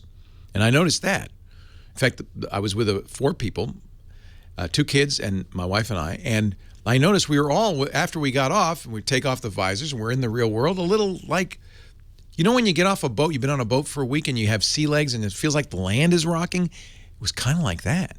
even though it's a 2-minute ride, for a couple of hours afterwards, things don't seem quite real. It's a little disorienting. And I think that that's all of these things are true and cannot be fixed even with state-of-the-art technology. Although, you know, the AR people, the VR people will tell you, oh, no. It's just as we get better at this, we'll be able to fix. I don't think so. So can something succeed that makes 15% of the population queasy? That's a good question. I don't know. But for the 85%, I had the broadest smile on my face. Partly because I love Harry Potter, and here I am at Hogwarts flying. I played a Quidditch game, and it was fun. So, I'm not sure. I don't know if this is the next big thing or if it's a gimmick, but I could tell you, if you get a chance, either in Florida or in Southern California, to go on that Harry Potter ride, and you're not one of those people who virtual reality makes queasy, because you won't enjoy it at all if it does, it is an amazing experience. The kids and I went on it twice. I would have gone on it 3 or 4 times. Michael with a handmade website. Hi, Michael. Hi. You're here. You're on. Hello.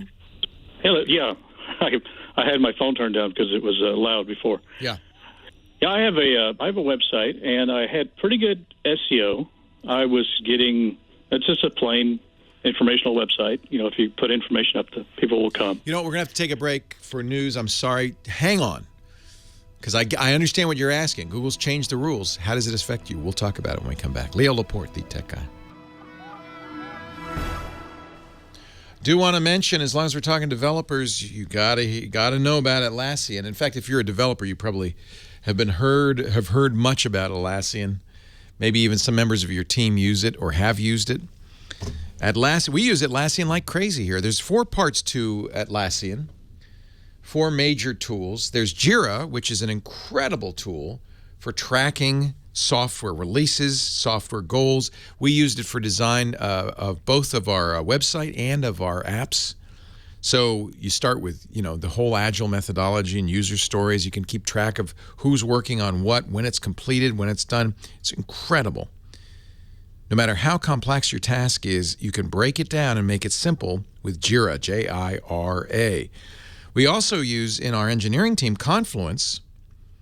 We use it to document equipment and work processes. You could use it for a variety of things. And that's one of the things I think that they would like us to tell you is it's a very flexible tool, so you can try it out for free and get the idea of what you might be able to do with it. Confluence basically is about collaborating, sharing content, organizing results, keeping team members up to speed. We've found unique ways to use it in our workflow. You will too. We live on HipChat. HipChat's everything for us. It's a messaging program, but it has video chat. It has integrations with all the other tools that you might use. So our engineering HipChat, and we have several dozen HipChats now throughout the company. Our engineering HipChat has Panopta, for instance, hooked up to it, so it'll let us know when servers go down or response times get long. We're using HipChat for the studio design. What a great way to stay in touch with the contractors, the designers, the studio engineers. Keep everybody on the same page. If you're a coder, you'll love Bitbucket. That lets you test, review, and manage code in real time. We just love the Atlassian programs. They've been a huge help to us in everything we do, and I think they will for you. So why don't you try it? Go to Atlassian.com and try it for free, Atlassian.com. Jira, Confluence, HipChat, Bitbucket, a world-class set of tools that are really making a difference in some of the biggest, best companies in the world, including ours. Atlassian.com. Well, hey, how are you today? Leo Laporte here, the tech guy, talking computers and the internet and home theater and digital photography and smartphones and smartwatches and SEO, search engine optimization, and websites. Michael is on the line. He has a website. Did it himself. What's it about, Michael? It's for looking up hazardous material codes. Great. So are you in that business? No, I was curious. I would see these numbers on the trucks and say, what does that mean? And so to scratch my own itch, I made this page about 5 years ago. So is it a database or is it just, how are you doing it? It's it does some PHP and looks up in a database. Okay. And I've got good SEO on desktops. I'm on the front page on Google. If you What's search the for what's the hazmat code, URL so I can take a look at it? Well, it's nosymotorist.com. I love it. NOSEY. NOSY. Motorist. Motorist.com. We're going to bring the site down as millions of people all over the country reach out and take a look at it. That's cool. So you can look up hazmat codes. Oh, you have other stuff on here. Trip Fuel Wizard. This is great. I love it. Mr. Nosy Motorist. And by the way, he's at Nosy Motorist on the Twitter. I'll follow you. So Google is always changing the rules. You know that, right? And one of the things Google says, and by the way, I talk to people at Google all the time, including Matt Cutts, who is one of the early Googlers and the first 20 employees, and for a long time ran their anti-spam efforts. That is to keep spammers off, web page off the search results. And that's a big and important thing. And of course, as a result, he's intimately connected with the search algorithms. He did the webmaster videos for Google. He's a great resource. I love Matt. One of the nicest guys out there. He's actually taken a sabbatical from Google to go work for an effort to help government be more transparent through coding, which I love. But in any event, what he tells me, what Google tells me over and over again is the best SEO is making a good website. If your content is good and people link to it, you will do well. You'll be high up in the search rankings. Now, have you gone down in the search rankings? Yes, I used to have. Well, I'm still on the front page when you look from a desktop, and I used to have not a lot of traffic, maybe 150, 200 uniques a month, and now I'm getting 10. That's not good. And you think it's because Google's changed the rules? And I got warnings on the webmaster. Webmaster Tools is very good, so you're following that. That's good. Yeah, I don't recommend people pay for SEO necessarily. A lot of times that's snake oil, but it is useful. Go to Webmaster Tools. Google offers free tools to help you be, searched better. And so you're following all those rules, the site map and so forth. And the way that I'm redirecting, the way that I'm getting people to the mobile pages, I've had mobile pages since the beginning, but the way that I'm redirecting is I'm using a JavaScript, and I was wondering does that affect SEO? Shouldn't. Google, so JavaScript's interesting because, of course, this Google Spider is not a JavaScript interpreter, but it tries to handle it in a sensible way. So if it can find that link, it will follow that link. And you can tell, again, in Webmaster Tools, you can see how much of your site is indexed. One of the things they recommend, though, for this reason is a sitemap. Have you created a sitemap? I had a sitemap about 5 years ago, and I don't think I've updated it. Make sure it's up to date, because if they can't follow the JavaScript redirect, the sitemap will do the same thing, right? It'll say, and here's where our mobile stuff is. So very good. What Google wants to do and what the modern web wants to do is something called mobile responsive. That is, if it used to be the case, you'd have a desktop site and a mobile site. Now what everybody wants, and Google will reward you for, is a site that's one site that looks good on any size screen. And that's a matter of CSS. It's not hard to do, but it does require certain skills in web design beyond simple HTML and JavaScript. A lot of times, are you using a template of any kind, or this is all hand-coded? This is all hand-coded. Yeah. So one of the reasons people use templates is because a lot of times templates are automatically mobile responsive. You don't have to code the CSS. But if you Google mobile responsive and how to create a mobile responsive site, you're obviously technically sophisticated. You should be able to do that. Is there an engine, or are you just all hand-coded at PHP? You're not using Drupal or something? Hand-coded PHP. Wow, impressive. Yeah, you should have the skills to be able to do this. And the reason you're rewarded for this, by the way, is not because Google thinks this is better, but because it's one site instead of two sites. Yes. And that by itself is going to give you better ranking. So, the other thing they reward you for, minorly, but somewhat, is HTTPS. I don't think there's any reason for you to have to do that. It kind of bothers me that Google says this is important, but it is. They also reward you for speed of loading. Again, but your site seems pretty responsive, so I'm not going to worry about that too much. And you're right, Google does have certain rules for mobile and rewards certain kinds of mobile sites. They want your site to be mobile friendly, but there is a test on the Webmaster's Tools to see if you have a mobile friendly design, and then you can look at it and see. Let me just enter nosymotorist.com into the mobile friendly test at Google here, and it's analyzing your site right now. Hey, it says it's mobile friendly, so that's good news. You've clearly done the right thing. This is how the Google bot sees the page, and it sees the mobile page correctly, which means it's following your JavaScript correctly. I think you're doing a good job, but again, you're doing the right thing. The Webmaster's Tools at Google should be everything you need, especially somebody like you who's sophisticated enough to write your own PHP code. Everything in there should be implementable by you. It's not hard. All right. I just didn't know if there was a better way to do it than JavaScript. Yeah, there are ways. The best way, of course, is to not have to redirect at all, but just have the page automatically. Because remember, now it's more than just mobile and desktop. There's all different screen sizes, and you just want to use the screen appropriately. And CSS will do that for you by resizing and reshaping the screen depending on what it is. So it queries the browser and says, "What's your resolution? What is the dimensions of this page?" And then redraws that page appropriately for the browser. That's what you really want. So I'll just have to take about 6 months and learn CSS. It's not hard. If you do PHP, it won't be hard at all.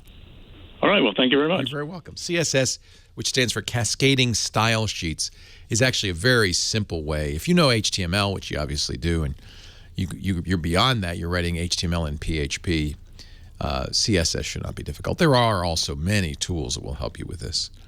Nosymotorist.com. What a great idea. I want to support you. I mean, this is exactly what the web's all about. And frankly, Google wants to support you.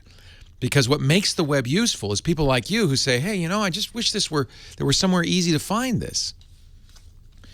And I think if you really took the effort to make sure that you showed up appropriately in Google search, then when people Googled stuff like, what is this hazmat code, especially on mobile. Mobile's where you got to win now, right? Because everything's mobile. More than half of all searches are mobile.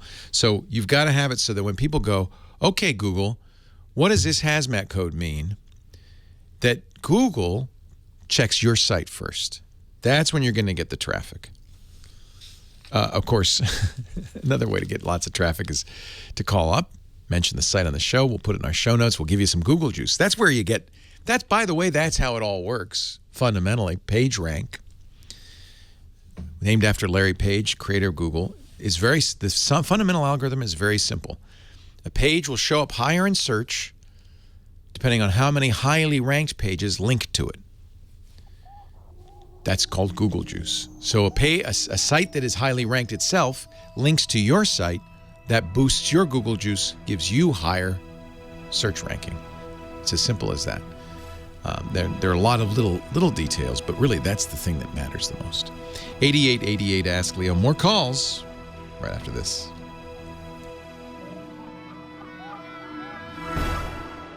Leo Laporte, the tech guy. 8888 Ask Leo. On we go with the show. And Jeff in Los Angeles, you're next. Hi, Jeff. Hey, Leo. Hey, before I ask my question, can I change your life in 10 seconds? Yes. Okay, don't go on the statins. The docs over there at that Kaiser do not know. Read Rob Wolf's book, The Paleo Solution, Evolutionary Nutrition. 1 month, your LDL will go down, your HDL will go up, your triglycerides will disappear, and you will lose 10 to 15 pounds. I promise you. I promise you. Thank you for that. I appreciate it. Has that worked for you? Obviously it has. Rob Wolf, The Paleo Solution. Before you get the book, listen to his podcast, and you will go, Jeff changed my life that day on the radio. I'm telling you, statins do not do it. They are drugs. They're wrong. Evolutionary nutrition, okay? I'm telling you, integrated nutrition. And I know all the docs over at Kaiser. They have no training in any of this. They look at you, they hand you meds, and that's it. Yeah. Love them. They're good for surgery. They're good for fixing things, but they don't get it when it comes to looking at the whole body and nutrition and what you eat and all that stuff. They just don't get it. Okay, what's your question? Okay. I'm a casting director here in Los Angeles. Can I get a job with you? If I lose 30 pounds, would you hire me? Hey, listen, you're very castable just the way you look right now. You know, actually, this was okay, I'll be honest. This is a fantasy of mine when I retire. Because I figured, now you tell me, Jeff, it's easier to get a job not as a young, good-looking ingenue because there's a million of them, but the old, crusty old character actor, right? You need a few of those, don't you? Listen, you can't cast Robert De Niro in every movie. Absolutely. The guys would listen. If you do paleo, you're not going to be any good to me anyway. You're going to get too. You want a nice fat guy, right? Don't you? Yeah, character guy like. Who's going to play Falstaff, right? Everybody gets skinny. Exactly, it's no good anymore. Exactly. I have to say, when I go to L.A., everybody is gorgeous down there. You really do feel like there's a culture there of just great beauty. There's, it's amazing. Hey, listen, it's true. All the major cities have beautiful, beautiful people. But in movies and television, look around. There's lots of character guys. There's lots of character guys. I'll be calling you in a few years. I just want to do one movie as a character actor, and then I'll retire. All right, well, that's a deal, but you got to help me with my problem. Oh, all right. Okay, yeah. What can I do for you?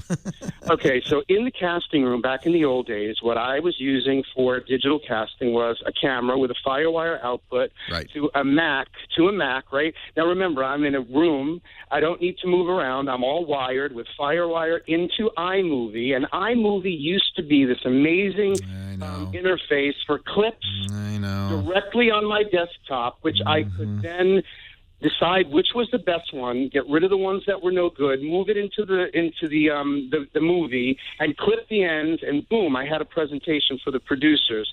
As time went by, everybody goes to putting things on chips and then uploading, which is really not the right way to manipulate clips in real time. So tell me what the end goal, the perfect situation for you would be, and I can maybe figure out what the front end looks like. All right, you got a camera that's no. You give me the front. You give me the front end again. You want a clip, the perfect clip of your audition that you can upload. Are you going to upload it, or what are you going to do with that clip? That clip is the uploading is not the issue. The issue is being able to see actor after actor with a visual interface. Yeah. What am I going to do with it? It's just going to it's either going to get compressed or it's going to get uploaded directly to one of the industry websites. It doesn't really matter what the end result is as long as it's an easy workflow for you. Exactly, a wired direct workflow where you can play with clips.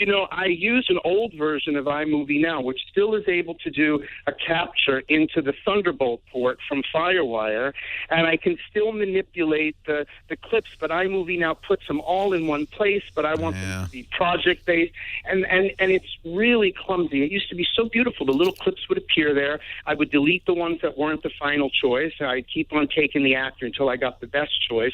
I'd take the ones I like, and boom, I had it. I could put my 20 actors in a row. I was done at the end of the casting session. But there's no longer an easy way to do A, video capture, and to do B, video capture directly into a manipulatable interface that I could play with those clips fast. And the new version of iMovie you can't even capture video off of the Thunderbolt port. You might try QuickTime, believe it or not, QuickTime. Which is kind of the underlying technology for iMovie. Apple did this, and they fully acknowledge it. They've done it with Final Cut, which is their pro version of this. They've done it with a lot of their programs. They did it with Aperture, their photo program. They seem to have abandoned the professional user in favor of the consumer user, the non-professional, quick and easy thing. QuickTime is great, but what QuickTime does is it just leaves you with a bunch of clips on your... Well, you'd have to organize it. I agree, but at least you could yourself, record through QuickTime right from the camera, save it. You would have to then, as you save it into folders, create folders, save it into folders. You'd have to hand manage this. And then you got to put your whole casting session together at the end, and you got to do it by importing the clips you like. It was just brilliant. The original iMovies, I know. They were just brilliant, and I can't find a solution for this anymore. They did for a while offer the old iMovie for download. Have they stopped doing that? Well, I found a way to get an old iLife disc, and I'm still using iLife. I got iMovie 9, but you know what? iMovie 9 is not as good. First of all, I can't upgrade now to the newest operating system, and also it's a wonky program. It crashes all the time. So Apple does offer, believe it or not, for download at support.apple.com/downloads, iMovie 6. So you can iMovie 5. You can go back to the old versions.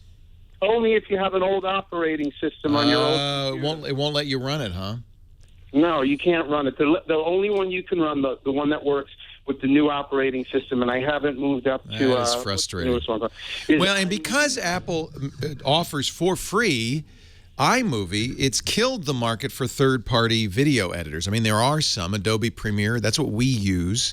That's what the pros are using now often instead of Final Cut.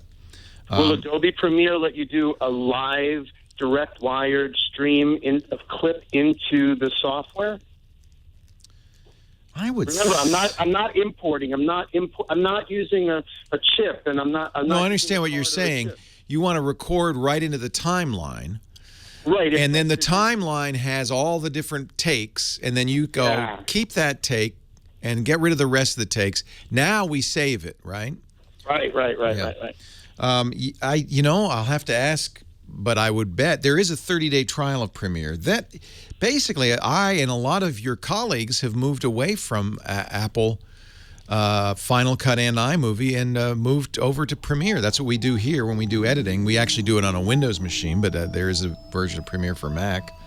Let me ask the studio audience, the listeners at home, the chat room, what can we do for Jeff? Because I want a job in the movies in a few years. You got to help me here. 8888, ask Leo. We'll see if we can find you an answer, Jeff. Thanks.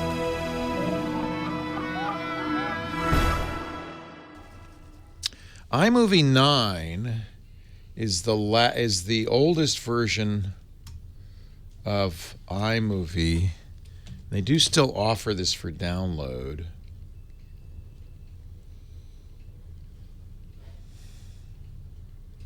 This is from 4 years ago. You know, I would look at here's what I would probably do is look at Blackmagic.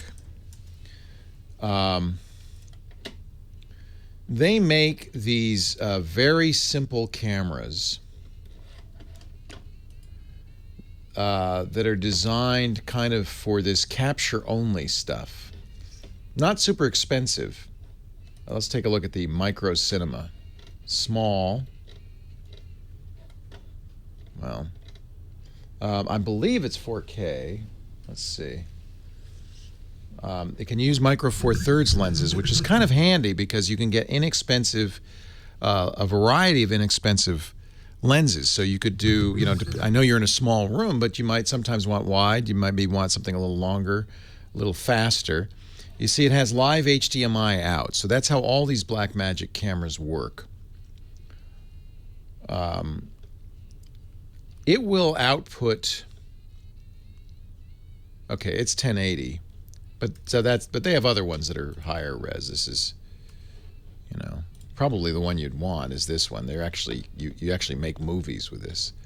It also is using Micro Four Thirds lenses. It also has HDMI out, and then you buy to go along with it.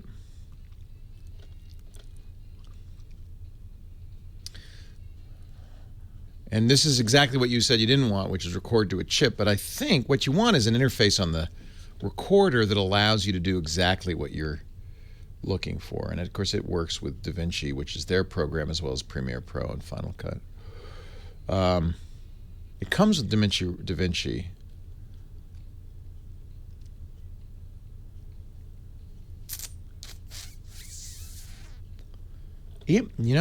This is what I would do is go down, Jeff, to whatever AV house you use, B&H or whatever, and say, I want to look at this Blackmagic and DaVinci combo and see if it'll do what you want to do.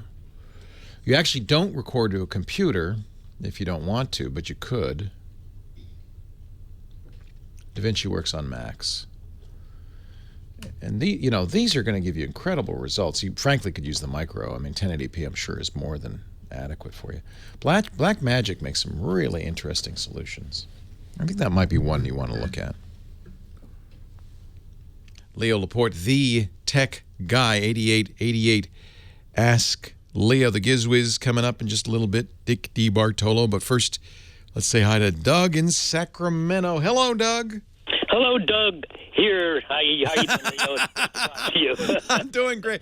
I had a caller last week called me Chuck for the entire call. That was his name, but I think you get confused, right? I understand. What can I do for you?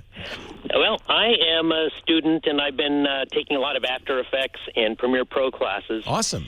And I've been using a 4-core i7 computer with 32 gigabytes of RAM, and the results of that, and it's been a PC, and have been fairly unimpressive.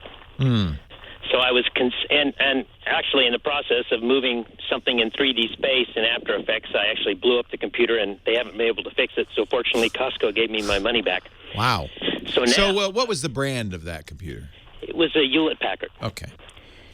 They're not exactly, especially the ones you get at Costco, professional grade. Right. You learned that, didn't you? I did. So now I'm thinking, okay, I want to do it right this time. I don't want to have to wait forever to have something move while I'm sitting in front of the screen trying to do something. And I thought 32 gigabytes of RAM and all this stuff I had in it would be fantastic. Well, lots of RAM, but a lot of what you do in editing and with Premiere Pro is both CPU and GPU bound. So if you want maximum rendering speed, that's the thing that's slow is when you're doing the rendering. If you want maximum rendering speed, you want lots of RAM, you got it. 32 is plenty. You want SSD, you want a fast drive. So don't get a spinning drive. That HP almost certainly had a slow hard drive in it. Not even an SSD, not even a fast spinning disk, but a slow spinning disk. You want a good GPU, graphics processing unit, an NVIDIA or ATI Radeon card. I did have a GTX 980 Ti with Perfect. GeForce. That's really good. That's top of the line. You spent some money on this one. And then and you said i7. The i7 is obviously the top of the line processor, but from Intel, but it varies depending, they're different models. It can go everywhere from something like 2.5 gigahertz to almost 4 gigahertz per core, and then they have multiple cores, and then inside the core they have multiple threads. But probably the case is that the rendering isn't using all those different threads. So a faster single core might be faster than a slower dual core. Do you know what I'm saying? Instead of chopping the task up into half or 4, it doesn't do that. And so the fastest single core is going to make a difference too. Oh, okay. Because I was thinking of going to 6-core. Yeah, it may not. And this one, mostly, it's my understanding that Premiere is GPU, but some of the tasks are CPU bound. By the way, I've been asking all of my expert friends, okay, is it GPU bound? Is it CPU bound? And they all hem and haw. And I guess it depends on what you're doing. But that is an important thing to understand is just the highest number. This is true in general, does not mean it's faster. So Intel, what happened with Intel is they hit a brick wall in processor speed. And they said, oh my God, how are we going to get people to buy new processors if we can't go past 4 gigahertz? That we just can't reliably go past 4 gigahertz. I know, we'll put 2 processors in. Well, yeah, but 2 is not necessarily better than 1 if the program you're using doesn't know to split tasks up. It'll save you time when you're doing 2 things at once, but if what you really want is a fast time in one application, Premiere Pro has to know to say, well, okay, you do that, you do that, you do that, you do that. And it may not be doing that. And so having more threads, more cores, and a slower processor may not actually benefit you. The faster processor may be more important. I don't think you need more than 4 threads or 2 to 4 cores. Don't get 6 cores. Okay. Now, I think, frankly, what you really want is the fastest GPU. Now, a titanium is fast. It's good. Okay. So I think you're probably good on that. You got enough memory, too. Did you have an SSD in that HP? Yeah, I had a 512 gigabyte. Nice. Yeah. So I had all the stuff I thought I needed to have a super machine for this type of editing, but I wasn't impressed. I was thinking of going to Apple, but you look at the stats on all their products, and you know what I'll do is old technology. So we moved from Apple does not keep up. Apple does not keep up. In fact, Palmer Luckey, who designed the Oculus Rift, people said, "Well, when are you going to do Oculus Rift for Apple?" He says, "When they make a decent machine. They don't put the latest GPUs in their machines." Right. And they don't make them upgradable. You get them. I have a Mac Pro. There's no way for me to update it. It hasn't been updated since 2013. That's it. It's done. Waste of money. So what we did here, where we do a lot of video editing, we don't know anything like what you're doing. We don't do 3D rendering and stuff. But what we do here, we replaced the Macs and Final Cut with Premiere Pro on Dells. And we bought heavy-duty cards designed for video editing. They're all dual GPU. They're fast processors, too. They're probably Xeon processors, which are not the latest Skylake, but are better. They have more. You know what? L2 cache is probably the single most important stat for you to look at. L2 cache. L2 cache. That's part of the processor. Yeah. So cache memory is faster than RAM, but it's smaller. It's more expensive. And the amount of L2 cache makes a big difference in the overall performance of the processor. And that's one of the reasons you get Xeons, because they have lots of cache, 6 to 8 megabytes of L2 cache, even though they don't have the latest and greatest cores. Okay. You know, I am not expert at this. I'll tell you one thing that you probably had problems with. HP is not known for pro-grade hardware. And if you buy it at a big box store, you're not getting the best. Look at Dell. Look at their pro-grade stuff. And then, you know, there are a lot of user groups out there for video editing. I'm sure there's a forum out there. I've had a hard time. I think it's very specific to exactly what you're doing. You say you're doing 3D rendering? Yeah, I'm doing all kinds of things. It just seems to just stop. Yeah, we got Dell Precision workstations. And that was on the recommendation of our very talented IT guy. And we've had great results with that. Really, really good. They're rock solid, those Dells. So workstation's probably going to be a much more professional and upgradable. That's why it uses the word, and it's more expensive. But you paid a lot for that HP, I'm betting. Well, I was actually surprised. It was around $2,000. Yeah. And I think we spent $3,000 on our Precision workstations. Okay, so I will look at that. That's what I would do. And this is your business, right? Pardon me? This is your business. Yes. Yep. So it's worth spending some money on. Yeah, absolutely. Okay, great. How about motherboards? I was going to ask you also, is Asus a good brand to buy for motherboards if I end up going that direction? That's what we bought on our ultimate gaming machine. We use Asus Strikers. Isn't a gaming machine going to work just fine for video production? It seems like a lot of the same. It's very similar, isn't it? Considerations. It's very similar, yeah. So if I get a super gamer, then I'm probably going to have a super video machine. Generally, I think that's true, but you have to look at your software. I would look at what Adobe says as well. They know better than anybody. And then, yeah, some like rendering is GPU bound. 3D modeling might be CPU bound. In other words, it really varies depending on the kind of work you're doing. And I'm not an expert, and I've tried to get my experts to tell me, and they all go, well, it depends. That's the phrase they like to. It depends. So there's a lot that goes into this. It's an ecosystem. But look at Dell Precision workstations. That's my recommendation.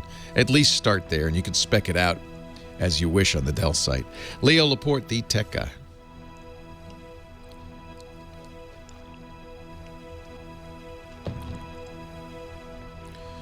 It's a tough one. Now, somebody in the chat room saying, L2 cache doesn't matter so much if you're doing rendering. See, it definitely makes a difference in overall CPU performance, but it's the kind of data you're working on, right? Hey, our show today brought to you by Adobe, of all things, but kind of a different part of Adobe, the Adobe marketing department. They have done these great white papers, Adobe Marketing Cloud. They've done these Adobe white papers for marketing. And the idea is if you're a marketing professional or if you own a business, if you want to stay up to date on marketing trends, you really need to, right? Things are changing rapidly.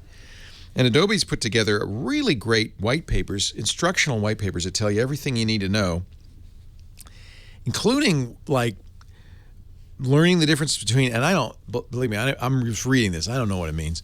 I should probably listen to these white papers.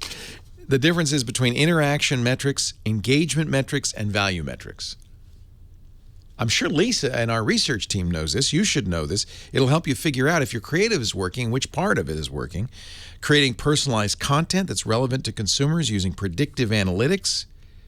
Creating a 360-degree view of each customer no matter where they're interacting with your brand. Again, I'm not a marketing guy, but this is the stuff you need to know if you're going to do marketing. And it's easy and it's free. Just search for audio white papers for marketing. I'm putting that into my Google right now. And the very first Google result will take you to iTunes or the Adobe blog that describes all of this. And it's really, I think, a great idea. What they're doing is they've got these white papers, and now they've got really good readers reading them so you can listen in the car on the way to work and get up to speed on one of the trickiest parts of your business. And they're free, and they're on iTunes. Just search audio white papers for marketing. You can search it on Google or search it on iTunes. You'll get great insights into the latest marketing trends. And I think they're entertaining. They're fun to listen to. And they're not long. That's another nice thing. Just right for your commute. You come in, you listen, and you'll know, and you'll be smarter when you get to work. Audio white papers for marketing. You can find out more at adobe.com. And we thank Adobe Marketing Cloud for their support of the Tech Guy podcast. Leo Laporte, feeling the pressure. Fortunately, I've got an escape valve. His name is Dickie D. Dick D. Bartolo, Mad Magazine's maddest writer. He's also our GizWiz, brings us goofy and great gadgets, sometimes in the same place. Yes, yeah, exactly. Well, this one you'll be the judge. So we're in the summertime now. You're going to the beach. You want to have your tunes with you. Yes. You can have your tunes and annoy everybody else on the beach with the Cool Max 40-quart cooler with 450-watt amplifier. With Bluetooth for streaming, SD card for music, play music from USB, built-in phone charger, remote control. This thing does everything. It is, yes. Of course, built-in wheels, telescoping handles so you can move it around. And it holds beer. Can I drive on it? Can I actually ride it around? No, it's not. But you know what, Leo? Last time I checked, it might be a year ago, that company is still in business. I saw, so we're going down the side, they have the beach side, Newport Beach and Balboa, yes. They have the sidewalk there, and there's a guy riding his beer cooler. Yeah. He's riding his beer cooler, he's sitting on a cooler, it's got handles. Yes. It's going down the street. I know. Well, this one, a little saner. This one you just push along or pull along. Okay. There's also a built-in cigarette lighter attachment. Leo, there's a guitar input, a microphone. Wait a minute. You mean I can hook up my electric guitar and really bother the neighbors? Yes, an XLR mic input if you want. So. This does everything. How much is the Cool Max? $349 on Amazon, $349.99, and depending on the colors, some of the colors are cheaper, down around $322. What's the cheap color? Flesh tone? Orange. What would be a cheap color? Why would one color be cheaper? You know what? I have no idea, but Puce? Sometimes on Amazon it turns out that way. Like the gray was. Gray is more expensive. Yeah, gray is like the $350, and the blue and the orange and the red are $321 or $322. But buy it carefully because this tunes to go. Yeah. But then if you buy it from Preferred Tools, it's $490. Don't get it from them. Yes, don't go there. Boy. You would think red would be the most expensive. It's the cheapest. You know what? Maybe they made the most of them, and maybe they sell the most. Why would you want a gray? If you're going to go with this, go orange. You want to be seen. Go crazy. God knows you're going to be heard. Oh, maybe that's what the gray's for. It's camouflage. Oh, that could be. Yeah. That could be. Yeah, so no one knows it's who's playing the Star Spangled Banner on electric guitar And on the singing beach. it, too. And sing, oh, very loud. How many watts? 450 watts? Why does everybody at the beach have to stand up for the Star Spangled Banner? 450 watts. That's a lot of watts. It's a lot of watts. And, you know, it was at an exhibit hall. I got to hear it. It sounded okay to me. But on Amazon, a lot of people are saying it sounds really decent. Certainly going to be the best sounding ice chest you've ever heard. What the what? All right. If you want details on this and many other wacky, cool gadgets that Dick's always reporting on, go to his website, gizwiz.biz. You'll see his World News Now reports, his visits to our show and Computer America, and his blog and log. And oh, don't forget the What the Heck Is It contest. Yeah, winding down. This is the end of the month. In a few more days, we're going to find out what this weird USB comb thing is. It's a hair clipper for a troll doll. I don't know. What could it be? Here's the deal. Well, that's kind of the object of the game. Yeah, it's a question. What is that? If you answer correctly, you're up for 12 autographed copies of Mad Magazine. The best stupid wrong answers are up for 24 copies of Mad Magazine. So be wrong by all means. Rules and details at Dick's website, gizwiz.biz. And his podcast, of course, every week, the GizWiz Show is available at gizwiz.tv. Gizwiz. Sir. You're a very kind man. Well, thank you. As always, you've brought us something that is both useful and incredibly weird. Okay. Are you talking about me or are you talking about... Yes. Both. Have a great day, Dick. We'll see you next too, buddy. week. Take care. Okay. Dick D. Bartolo, Mad Magazine's maddest writer. Now, one last call before I have to get out of here. I got a minute for Robert in Ontario. Hello, Robert. Hello, Leo. My question is on digital TV antennas. Are they as good as they're going to get? Yeah, you know, antenna technology is pretty basic. It's kind of well known going back to the beginning of the century because it's physics, you know, and even though it's a digital signal now, it's the same physics of getting those radio frequency waves into the decoder. So yes, antennas are well known, well understood. I don't expect any massively big changes. I do recommend a site called AntennaWeb at antennaweb.org. This is run by the National Association of Broadcasters and the Consumer Electronics Association. And what they will do is they will tell you, based on your location, on your zip code, what the best kind of antenna for your location would be, and you can trust this. They don't sell antennas. It's just an informational site. Another great one is TV Fool at tvfool.com. Both of these sites have lots of information about how to use your over-the-air signal to get the best. Frankly, it's the best TV you can get. And no, I don't think antenna designs are going to change dramatically. If you're a ham, and I am, you see the same antenna designs we've been using since the 40s. It's all because physics is physics. tvfool.com and antennaweb.org. Hey, thanks so much, Michael, for filling in for Nathan. You did a great job as our musical director. To Kim Schaffer, our phone screener, and to all of you for joining me. I'm Leo Laporte, the Tech Guy. Have a great Geek Week. We'll see you next time. Well, that's it for the Tech Guy Show for today. Thank you so much for being here. And don't forget, it's just the tip of the iceberg. We do nearly 30 shows on the Netcast network. It's called TWIT, T-W-I-T. It stands for This Week in Tech, and you'll find it at twit.tv, including the podcasts for this show. We talk about Windows on Windows Weekly, Macintosh on Mac Break Weekly, iPads, iPhones, Apple Watches on iOS Today, security on Security Now. I mean, I can go on and on and on. You even get your daily dose of tech news with Tech News Today. And, of course, the big show every Sunday afternoon, This Week in Tech. You'll find it all at twit.tv. And I'll be back next week with another great Tech Guys show. Thanks for joining me. We'll see you next time.